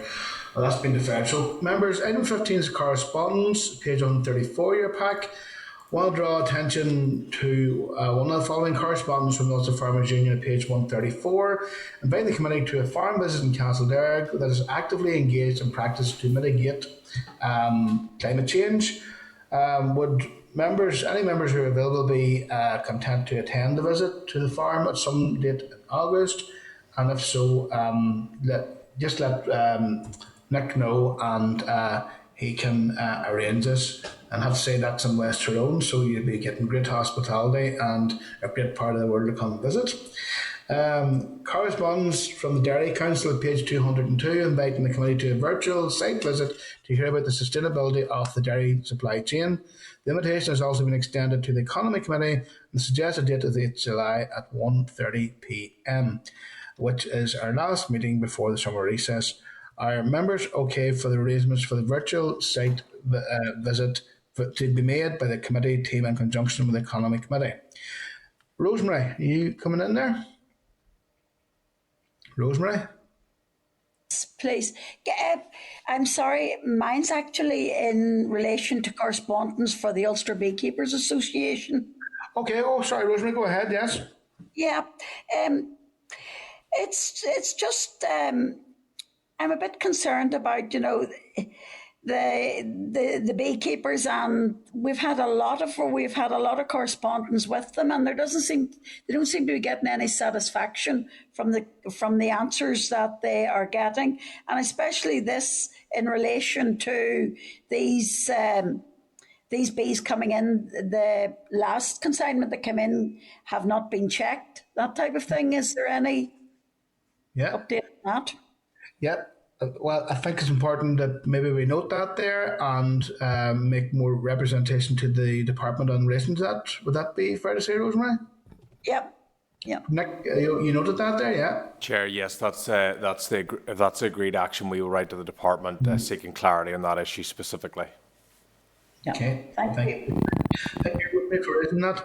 And members, are you okay to that we action the rest of the correspondence as suggested in the index page at page 132? Members okay with that?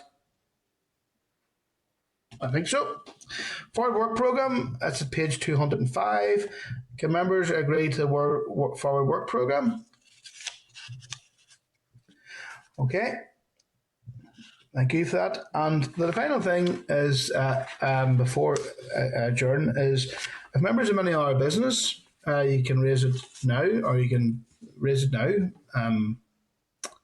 Okay.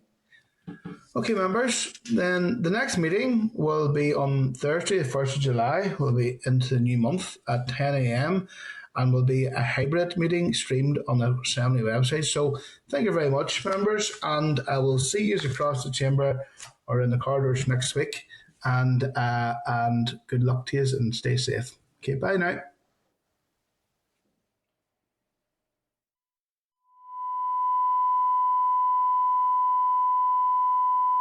This is the Northern Ireland Assembly Committee Room 30.